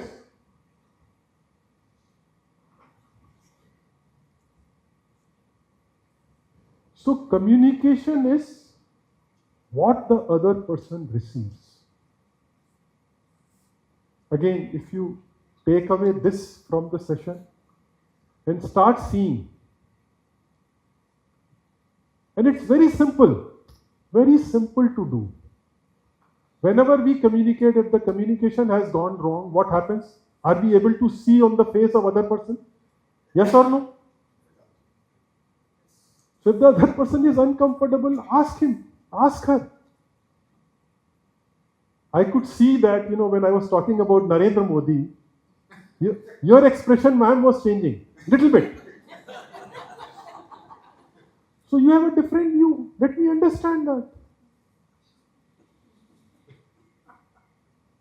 What's it comes on the face. We are not great actors. Yes or no? Even if we try to, suppress, it shows on the face. And if it hurts you, somebody is saying something, it hurts you, what should you do?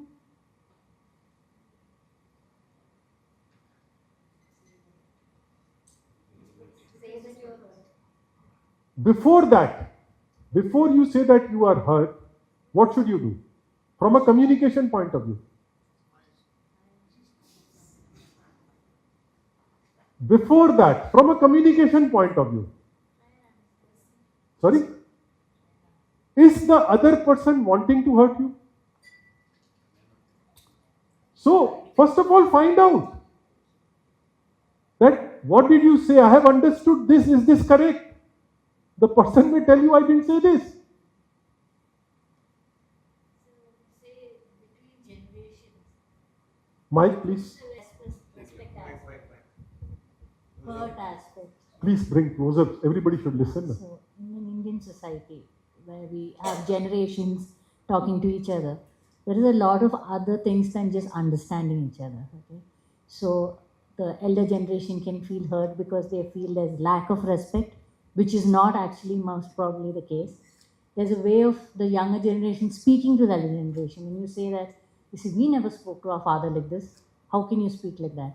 So when all those emotions come into aspect, I don't know if it's so easy to say I'm hurt, or the elder generation understanding that hurt to, coming to I'm not talking about between brothers, I'm talking about when there are generations sitting together to understand things. Or just a father, son telling a father, the way the son says it can have a very big impact on the way it's what I feel. It's true. Do you all agree what she's saying? Yes. That's the reality. The question is, how do we deal with it? I'm still trying to figure out. No, so ma'am, I'm saying it is simple. It is not easy because our habit is I'll continue to speak the way I speak.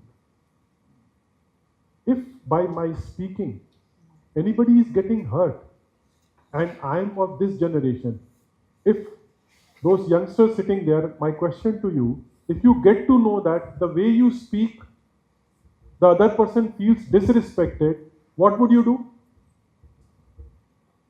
Hypothetical question. What would I do? Apologize and clarify it's not coming from a place of disrespect, hopefully. It works, hopefully. Precisely, this is what I'm saying. See, if the elder generation asks that what is your intention? What are you trying to do? What? Who? So if I am the younger generation, to the elder generation I would ask, give me an example. And then let us deal with it, because this is precisely where the real value of the session would be. That how do we actually apply it in our lives? So give me a specific example. Please give her the mic. That is the correct thing to do. But how many of the sons or daughters can do that? He said he would ask his father or, I would say if they understand. See, they have needs. Do you agree? Yes, I do. By hurting their dads, will their needs be fulfilled? No. So these are smart people. No, I'm not. I'm saying he's right. What he says is right. But how many of us are able to do that? So how will it come? When the father gives us that freedom and the capacity to speak back. See, if you will wait on the other person, wait for the other person to change. It will not happen. What are the chances of its success? Very annual. We don't have control. Yeah. Parents don't have control over children. Children don't have control over parents. That's a fact of life. In the other way it was. especially our generation, most of us sitting here. Whatever That happened is is gone. That is it. Whatever is Sandwich. gone. No, Ma'am, my thing is, like, probably in his condition, he's saying, like, I don't know whether he's speaking to his grandfather or father. ma'am, my Huh. request is you speak about. My generation. Huh. And so in our generation, I agree, we did that. The world has changed. Yeah. So we have By- to accommodate both. We have to fulfill our needs. You have Yeah. certain needs. Yeah. All our lives, we are fulfilling our needs. You all agree? Yeah. Need for food, need for happiness, need for recognition, need for safety, need for security. These are Maslow's hierarchy of needs. Many of you would have read. Yes. So all human beings all the time are working for their needs. In family businesses, what we have found is individual happiness, good relationships, and business growth. These are the simple three needs. So as long as needs are getting fulfilled, so when I was giving you this example of father and son, the father's need was that my son should get developed. The son's need was, let me do it my way. You are a different person, I am a different person. I cannot be you. I respect you, but I am not you. But my submission is, Yeah. fair enough that, you're saying this both ways. Both of us want these needs and all that. But hardly, in most of the situations, the son is not able to express. Only there are great fathers, like, where communication is open. Even if it is a fight, let it be a fight so that it gets settled. But many cases it doesn't happen. That's what I I'm agree saying. with you. Yeah. My question is, if the son is not able to express, He'll or suffer. the daughter is not able to express, or daughter-in-law is not able to express, will their need be met? No, they'll suffer. And how will that need be met? The first thing required is expressing. I need to learn to express. Yeah. And a normal father, I'm not talking of abnormal. Okay. Would he want to fulfill the needs of his or her son, daughter, daughter-in-law? Huh? So that is how I have to put my need if I am not expressing, because I am afraid. Okay, I am afraid. Tell him that I am afraid. Dad, I am afraid to speak. Suppose I start like this, Dad, I am afraid. What will Dad say? Most likely he is normal.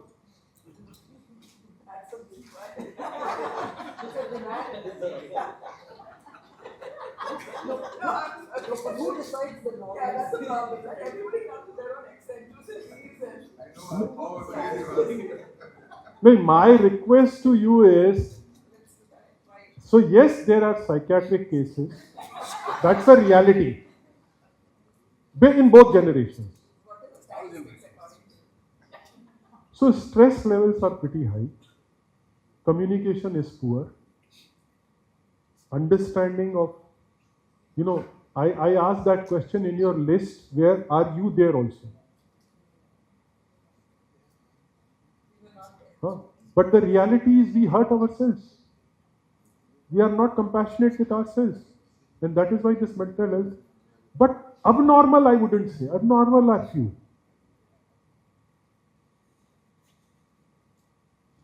I don't think it's about abnormal, at least the limited thing that I have seen.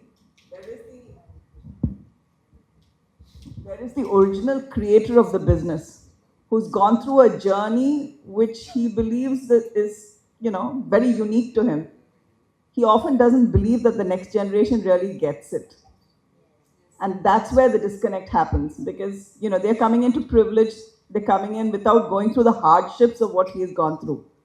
And I've seen that tussle in multiple companies, like open even to employees, where they're literally saying, what have you seen? What have you done? You don't understand. And so then, yeah. So when this happens, what will the next generation hear? And what will they feel? And what will happen to the relationship?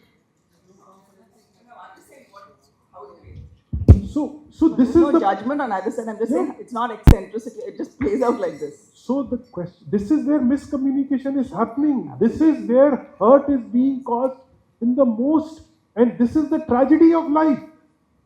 Yeah, but neither is eccentric, neither is, it's just, everybody's just, yeah.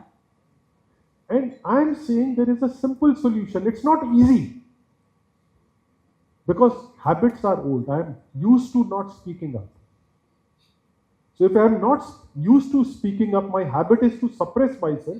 It will take effort on my part. Yes or no?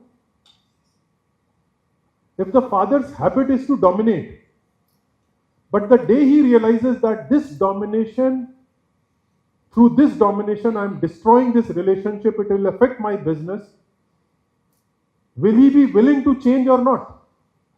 But he needs to first understand and become aware. Yes or no? We are just like mechanically driven by our habits.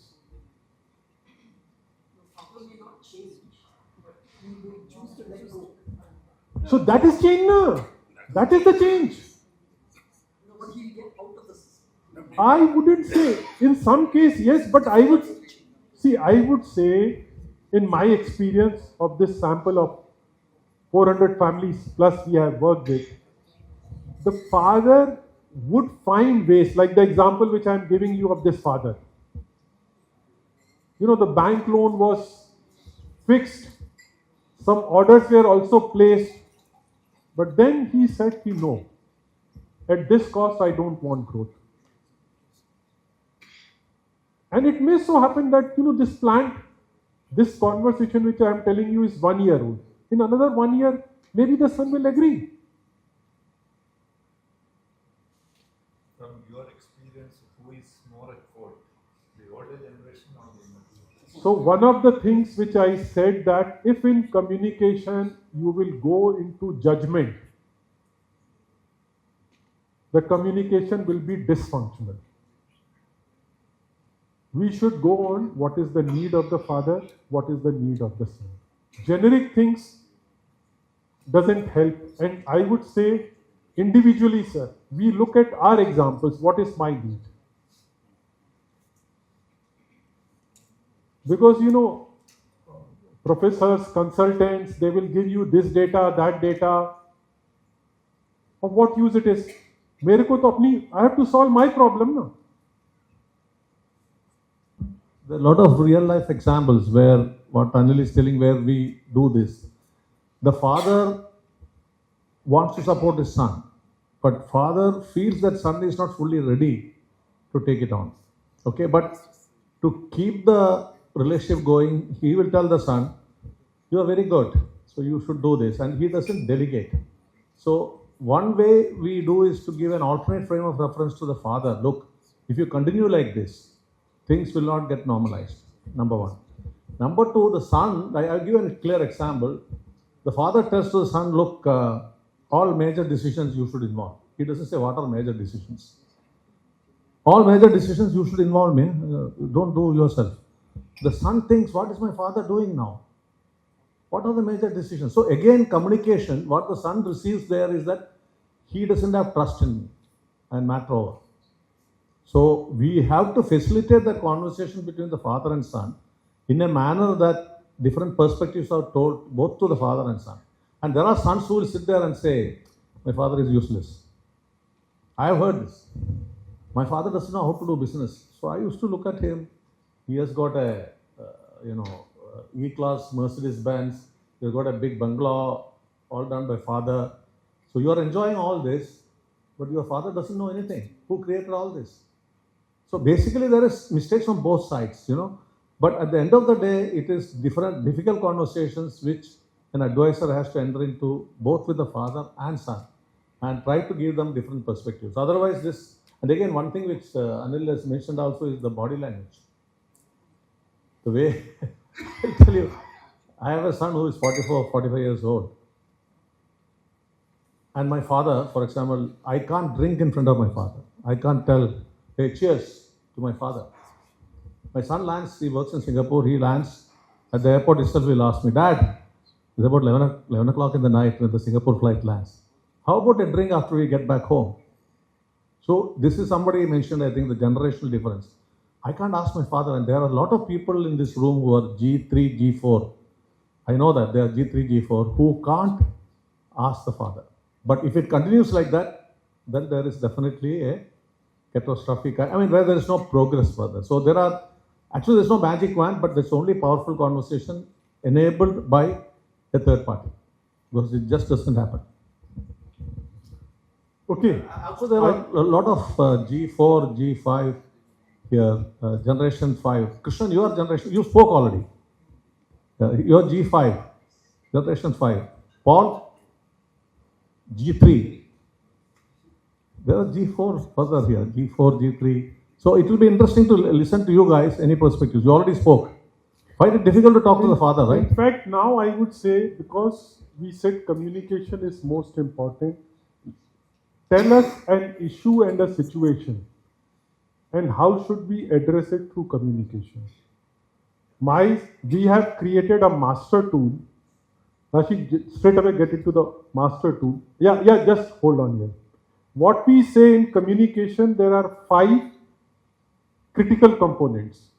The most important is the feeling, because that gets communicated without being said. So first you need to understand the feeling. If you are communicating, what is my feeling and what is the feeling of other person. If the feelings get crossed or feelings are negated, the communication will not happen. The next thing is, with each feeling there is a thought. So if I am frustrated, it could be that, business is going through turbulence. I'm concerned about my daughter. So many times I have tried, she's not getting it. Whatever thought will be there behind it. Now, apart from thoughts, there are facts. What is the difference between thought and fact? Quickly, thought और fact के बीच में क्या difference है? Facts are in which everybody will agree. Thoughts is anyone can have any thought. What we think that is true. If I think that my dad micromanages me, to me it is truth. But dad doesn't agree to it. Or a third person may not agree to it. Facts are things on which nobody will disagree. So a lot of miscommunication happens because in our mind, we think whatever I am thinking is true. Yes or no? Do you watch your thoughts and say, no, this is not a thought, this is a fact, or this is a fact, this is just my thought. So this is the third part. The fourth part is what I said in the beginning. Under all negative feelings, there is an underlying need.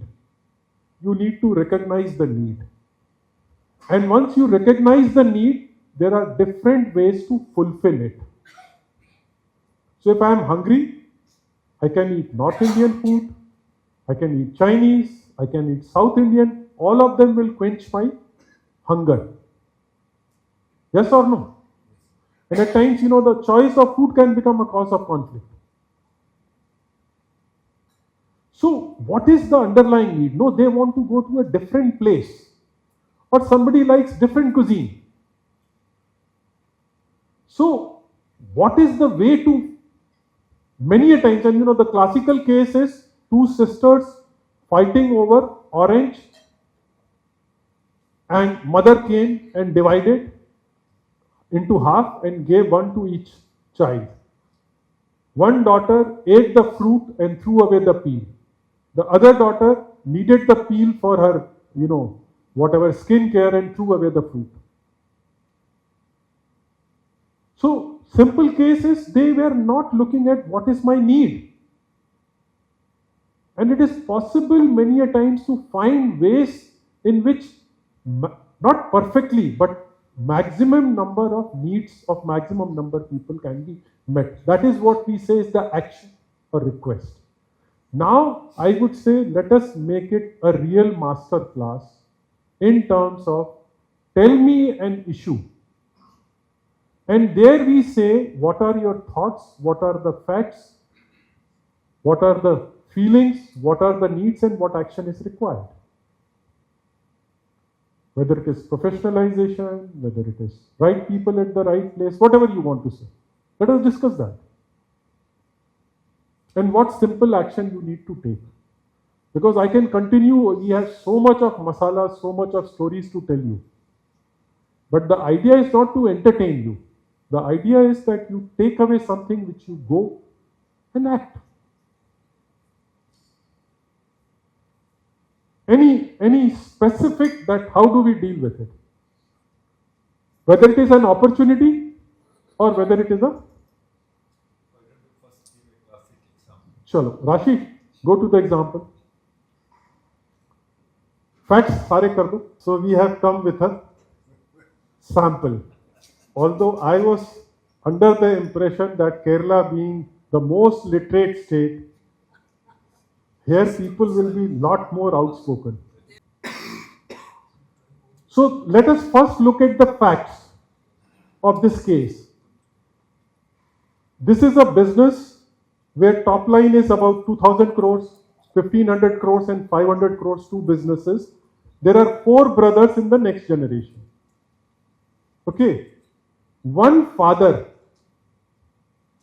has a daughter and a son. And his daughter has contributed positively for 8 years in the business. She is bright, capable, not yet married. Okay. His son has worked in business for only 2 years. And there is significant gap in their contribution and learning. The father is 65 and he thinks that, I should now move on. He wants to give shareholding to his daughter also. But his 3 brothers are not open to this idea. In this family, wealth is, ownership is passed to only boys. Okay, so these are the facts. Now, the feelings which he is experiencing are of anxiety, guilt, being torn apart, and very lonely because none of his brother, nobody is understanding his situation. What are his thoughts?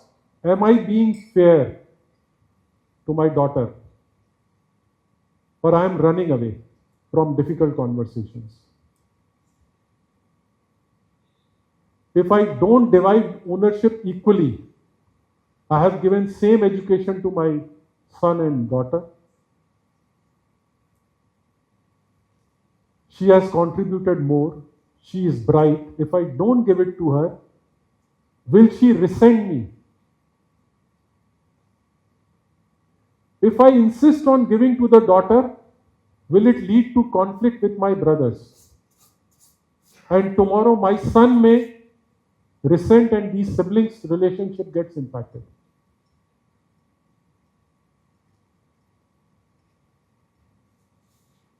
Do I trust my children enough and involve them in this conversation, give them larger role in the business, talk to my brothers, or, let this confusion continue. So all these are creating these feelings inside it. What are his needs? He wants the business to grow, unit.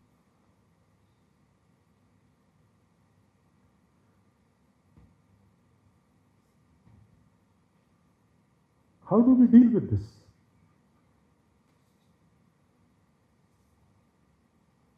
Father should first clear the siblings issues.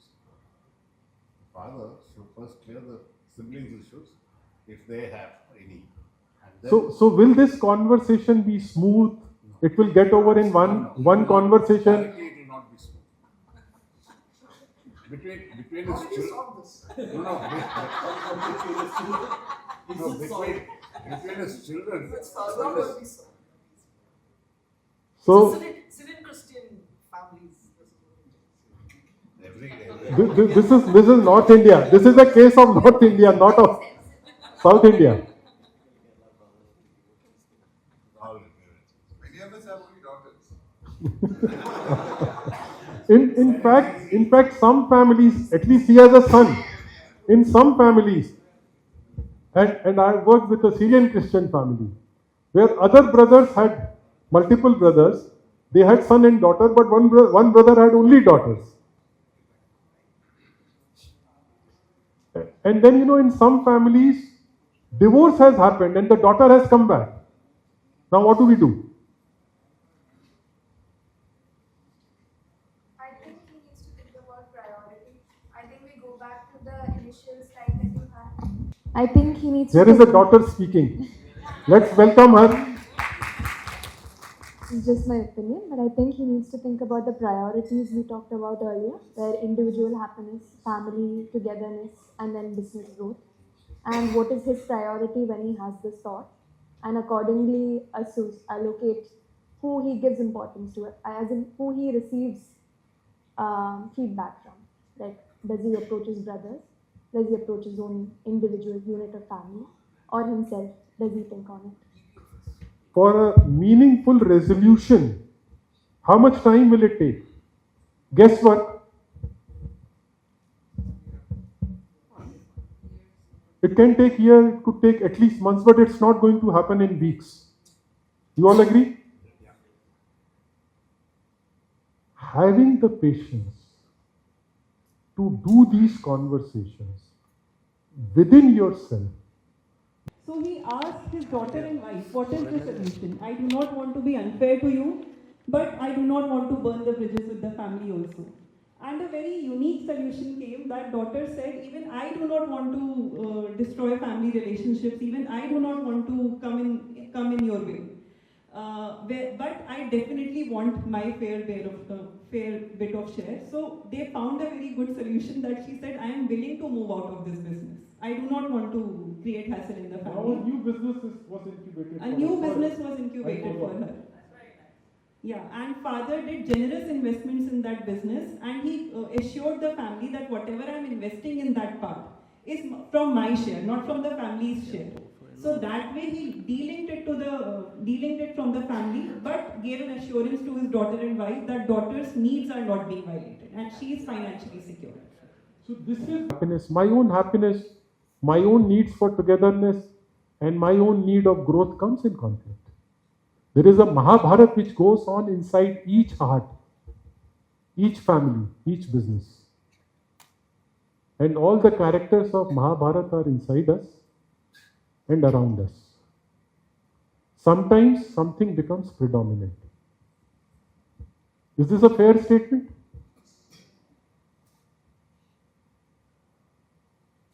So should we now come to some questions from your side? Specific which we deal, or we give you another case study? Yeah. Mike? So you're a family business and you do some amount of professionalization of the business. You have outside professionals running a good part of your business, and then the next generation is coming in, and you don't want to take them straight to the top. You want them to work in the middle, and at some point, you want to groom them to take over also, right? So the professionals in the middle between the generations. So what's your experience about how this works out? I would say let us use this model, and again I am saying this will help you in if you apply this template. So when you think of all of this, what are your feelings? When you think of this situation, what feelings come to you? And which character are you identifying yourself with? As the elder in the family, as the next generation, where are you putting yourself? I am the elder in the family. So then what would you feel when you are seeing all of this? What are your feelings? I would like, I don't want to be unfair to the professionals who are there. So your need is of fairness. Yeah. That comes under needs. What is your feeling? And this is emotional intelligence, recognizing your feelings, recognizing feelings of others. So what are your feelings? Yeah, in my generation itself, there's two of us working. So basically, my younger brother is there in the business. So he can also look after the business and all that. That's also fine. So I don't have any problem with That's a thought. So two brothers are business. Are you talking of a thought? There are two brothers in business, professionals. Both of us are professionally qualified and all that. Sorry? Both of us are professionally qualified and all that. Yeah. So right now you are leading. Both of us are doing things together, but yeah, on the face of it, I'm leading. You are the face of the company. Okay. So your brother can also lead. He would also say that? Yeah. So are we discussing that as an issue, or we are discussing? No, I'm not discussing that as an issue. I'm talking about the non-family professionals in the business handling different things, and bringing in the next generation into the business, placing them under the outside professionals is the way we have gone forward. Okay, but is that the best way, or are there better ways of doing it? So you have a doubt. The feeling is of doubt that am I doing the right thing? So the feeling is of doubt in his mind. Am I doing the right thing is the thought. Yeah. Is that correct? Yeah. And your need is you want to be fair to both professionals and your next generation. And it has to be good for the business also. It has to be good for the business. And that is, I would say that is probably the number one thing. The other things come. That should always. So my take on this is like family or institution should always come before the individual. Okay. Now in this case, has there been any doubts, resentments expressed by children next generation? No? They are happily working? Yeah, there's no resentment right now. Yeah. Okay. Some of them have not yet come into the business also. But some those who have come haven't expressed resentment. Professionals, are they having challenges in dealing with family members? So then where is the problem?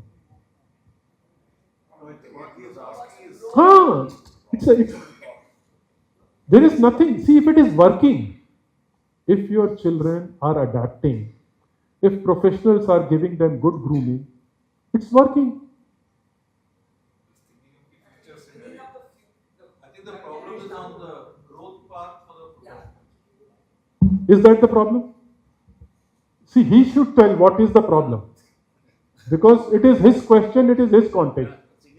His feeling was of doubt. And I think his need was clarity or validation.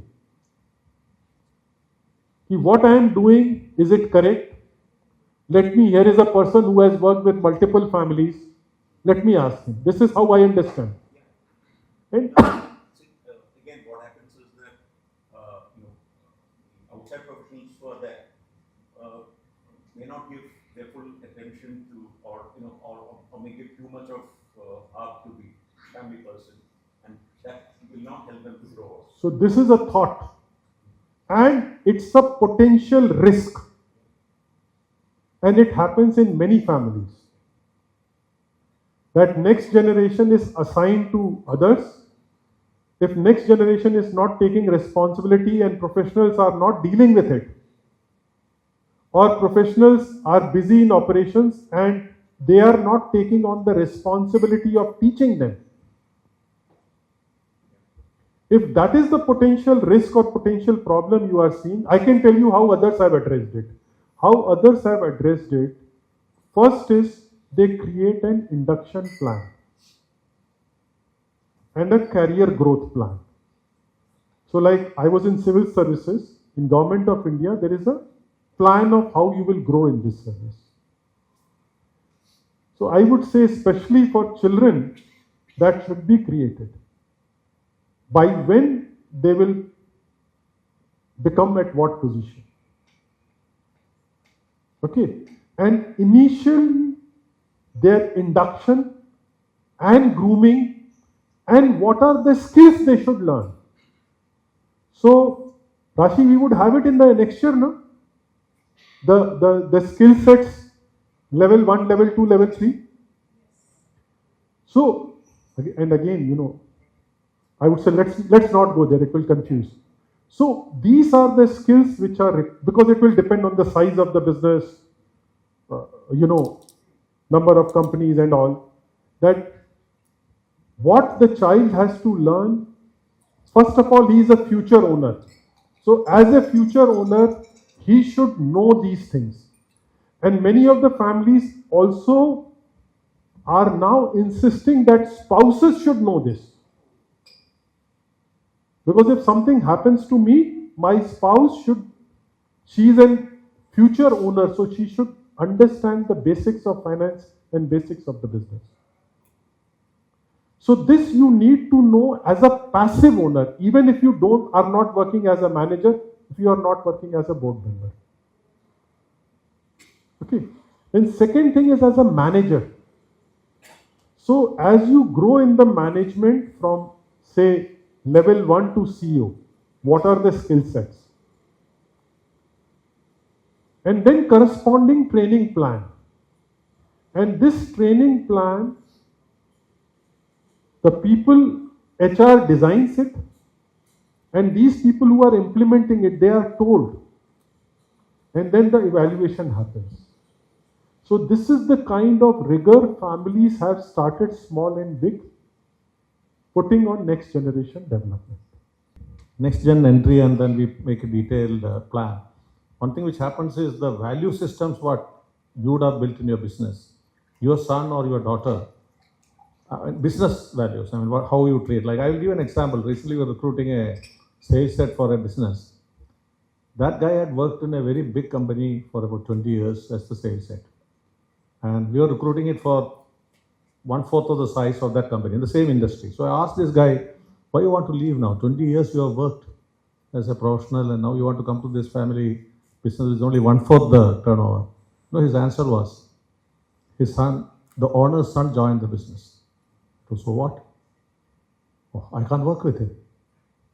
So if there is an apprehension like that, you know, that should be the thing which should be like, Anil clearly asked you, though, you had a doubt in your mind and then you wanted a clarification. But if the son has the same value system or the daughter has the same value system which you have built your business in terms of people centricity or whatever it is, but if it's a different person, then it can, like I remember VK Matthews' daughter, you all know VK. I met her long time back in the house. She told uncle, she was in the HR department, is the owner's daughter. The team in IBS, this is, I can talk because it's nothing secret. Generation aged 65 plus, veterans, but the professionals run the business. So each operational board, after some time, these children get into the smaller companies' operational board. But what we have seen in the board meetings, these kids will sometimes come with very brilliant ideas, but the professional who is managing, who may be the chairman of that operating company, he will gladly say, okay, this is a wonderful idea, we will implement. At the same time, they will also say, this is the ethics of the group. So they play both cards. You are encouraged, but you are also shown that this is the ethics of the group. And I have physically seen, after the board meetings, these professionals call the family board members and say that, look, this girl is brilliant. She is doing this. And the way they are mentored for the next level. And they ultimately, after 20 years, land in the family board. So this is one way I have seen. So each family business according to their size and all plays it out. It could be simple, it could be little complex. What I told you again, is something similar that, there is a family business board, there is a next gen committee, but those are structures for larger families, larger businesses, depending upon your size and scale. And again, some families, for next generation, they would say, let them incubate a new business. Let's give them fund and all the support to incubate a new business. And remove this fear of failure. Don't worry. If you want this money, no problem. So and some child, in fact, we are working with a family in Bombay where one child has started a business without completing college on the sideways, and good business. So again, different children will pick up different things, and so there are, some of the thoughts. Sorry, Hari, some of the things which we have discussed. Rashi has noted down. You can take a picture, or she will share it with you. Yeah. No consultancy fees. Okay, it's time is. No, actually, the president has mentioned you can continue for 10, 15 minutes. You can take another 10, 15 minutes. Okay, 6:04. So more Gyan, or let's all acknowledge him. Because speaking about your situation, that confusion, and it would help you start with the feelings. What am I feeling? So there was doubt, and your need was of clarity. And your concern, the issue is about next gen development. And what I am doing, is it right? I think your son Vishnu is here. Yeah. What is Here. I can't see him. I made him sit beside me. Sorry. And I is going to sit. He's fine. But MSA's feeling was real. Feeling was real, but see, what is the leader's job? You see what others can't see. Correct? So there is something running in the mind. I'm not trying to provoke you to anything, but others can't see. You are seeing something. Which is that I will ask Rashmi. No, I think it's clear. That's clear. Okay, anyone else? So if you have a question, see, there are different ways, and again, we can go over that. I would say specific situation based, if we ask, I think it would be more relevant.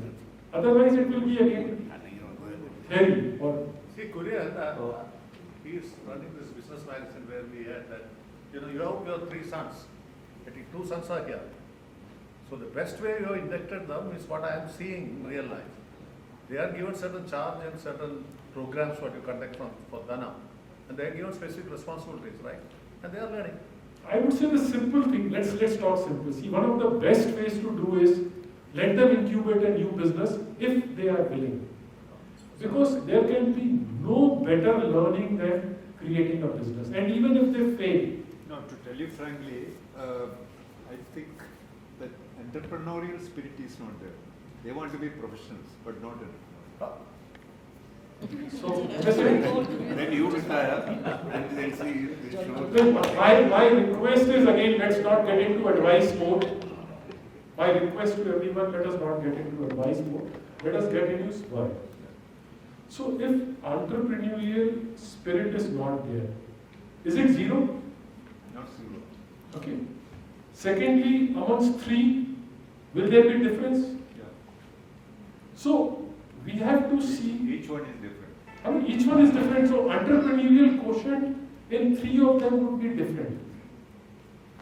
The first thing which we should do, if you ask your children also, who are the 2 sons? Can you? Stand up. Other fellow is outside. Left the room. Both of them standing outside. Okay. So I would say the remark which you made that they are not entrepreneurial. What kind of feeling will it create inside him if he hears? Provoking them to become entrepreneurs. Again, my request is please, this is a serious conversation. My request. My question to you, if you make this statement, what kind of feeling it will create? Likely to create? No, but you have to make them understand the real facts. I agree with you. I'm not disagreeing. I'm just asking you a question that my sons are not entrepreneurial. Entrepreneurial spark is not there. This choice of words, how will it land on these 3 children? I don't think they mind it. Also, can I just interject? You said they're more professional than entrepreneurial. Nothing wrong with, good professionals. Relationship. So when the trust and connect is high, even if you err in the choice of your words, it doesn't make a difference because they know that you care for them. But if that trust is weakened, will it impact? Chances, risks are there? Okay. Now we come back to your question. You are saying there is a difference. So we should. So if you are an entrepreneur, you have to take the risk, but that they are reluctant to take. So I'll give you one example. My niece, when I was preparing her to be the CEO, we agreed on a path and she continued. After 4 years, she says, I cannot take this on. You will have to extend this period. Why do you think she said this? Okay. Someone else? Yeah, she didn't want to take the responsibility. Okay, somebody else? Something more specific. What was she feeling? I would say fear or risk. Risk of fear of failure, which is risk. Okay, that I become the CEO. This is how the firm is growing. The responsibility comes to me. I am not fully prepared. Okay. So when she said this to me, I said, okay. But then after some time, gradually I told her that in my opinion, and in the opinion of our advisory board members, you are 70% there. And 70% is good, 100% कभी कोई होता नहीं है. And then we backed her. And on the appointed day, she took responsibility on the agreed day. So that fear is a natural emotion. There is no human being who doesn't feel fear. And especially if you are successful, you are the creator, or it is part of an established, you are the creator of this, or so very few people succeed in creating businesses. So there is a lot of pressure on the next generation. And fear is natural. We have to create that environment, is what I would say. And again, if somebody is unwilling, we should not force it, but give them in a measured, controlled environment and help them with people of complementary skills. See, you are a creator, you would have a lot of experience and lot of, I would say, wherewithal to support them. My guess is not all three, but maybe one or two may create. Up to your level, less than you, more than you, who knows? I do strongly feel my niece will do much, much better than me.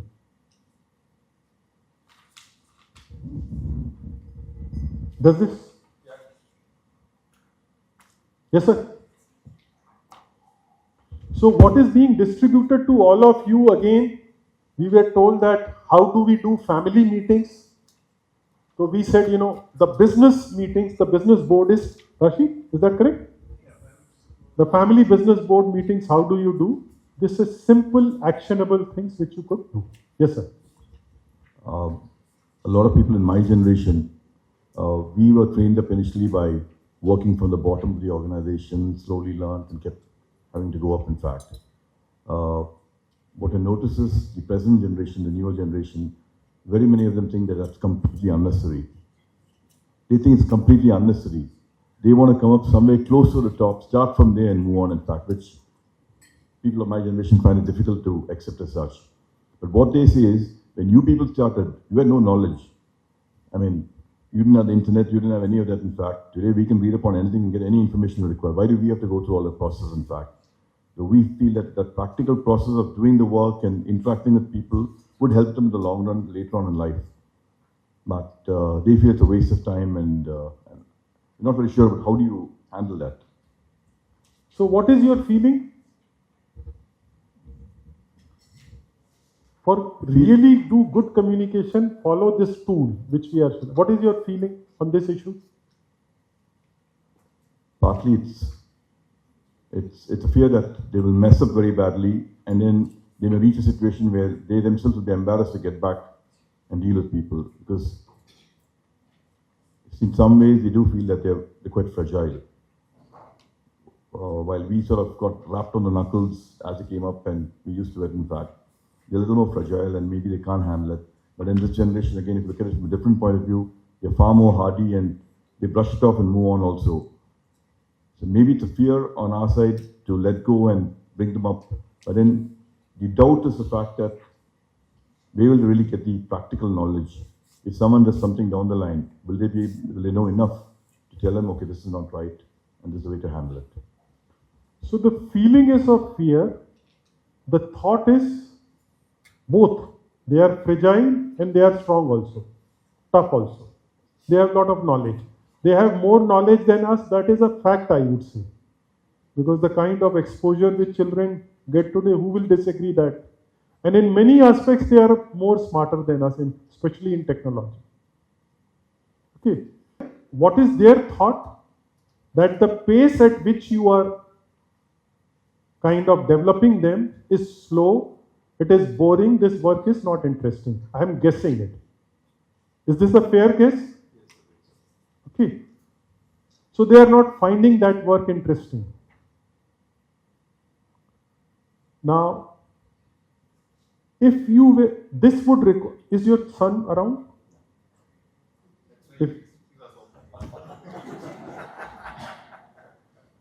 So I would say one of the things which conversation which you can have with your sons is that you are more smarter or more knowledgeable or you have lot more exposure is a fact.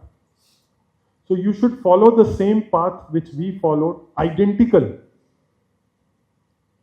I'm asking you, is that fair? So there should be a different path than what we followed. But if you comes right away at the top, okay, and you don't know the operations or the processes, if people tell you stories, will you be able to catch them? If you ask them this question, what will be their answer? Say that we'll manage it. So if you will manage it, so okay, I am giving you, let us say that this is your responsibility. What you will deliver in next 1 year. In a controlled environment, give them responsibility, deliver. Create a new business, as I am saying. The best thing is, you are smart, let's create a business. I am willing to put 5 crores. One of them has created his own business and he's doing well. The other one is... Let us congratulate him. You know, a son has created a business and doing well. Wonderful. उसको हम वापस उस रास्ते से गुजारते तो that would be unfair. Now this second son, he has a successful example also. Let him create. If you want to come here, this is a larger thing. That's a 5 crore risk or 2 crore or 10 crore. I cannot take this 100 crore or 500 crore risk. Whatever is the number. If you want to come here, I can give you this. Take on this project and deliver. His need is, he wants to deliver performance. And real grooming will happen by doing things. Knowing and doing, there is a big gap. So you know things, but you haven't done it. Demonstrate. Is there a gap in knowing or doing? Will he agree or not?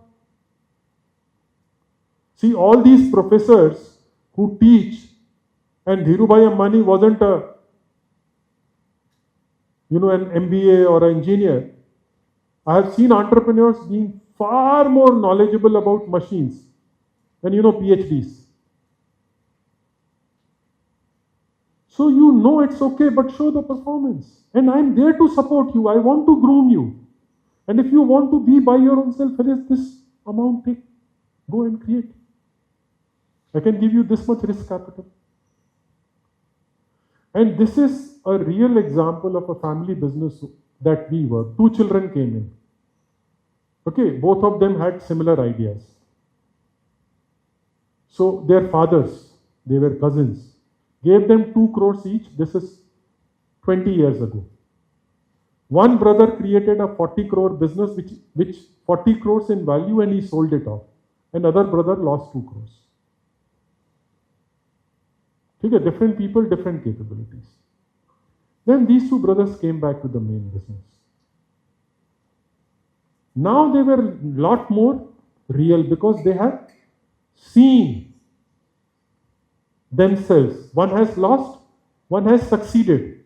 But the business he lost, which he sold for 40 crores, was then sold for 400 crores. So then he realized again also, I made that mistake. The person who bought later on, after a few years, so he had a possibility to grow that also. Now these 2 brothers came in and the father told him that if you are coming here, okay, right now we have a problem in marketing. We are in production, we are too good. Help me in increasing my sales. Work with this team. Show me in this district, in this area. Am I talking sense? You want to do new business? Go. If you want to come here, take a small geography and prove your delivery. Knowing and doing are different. You can choose somebody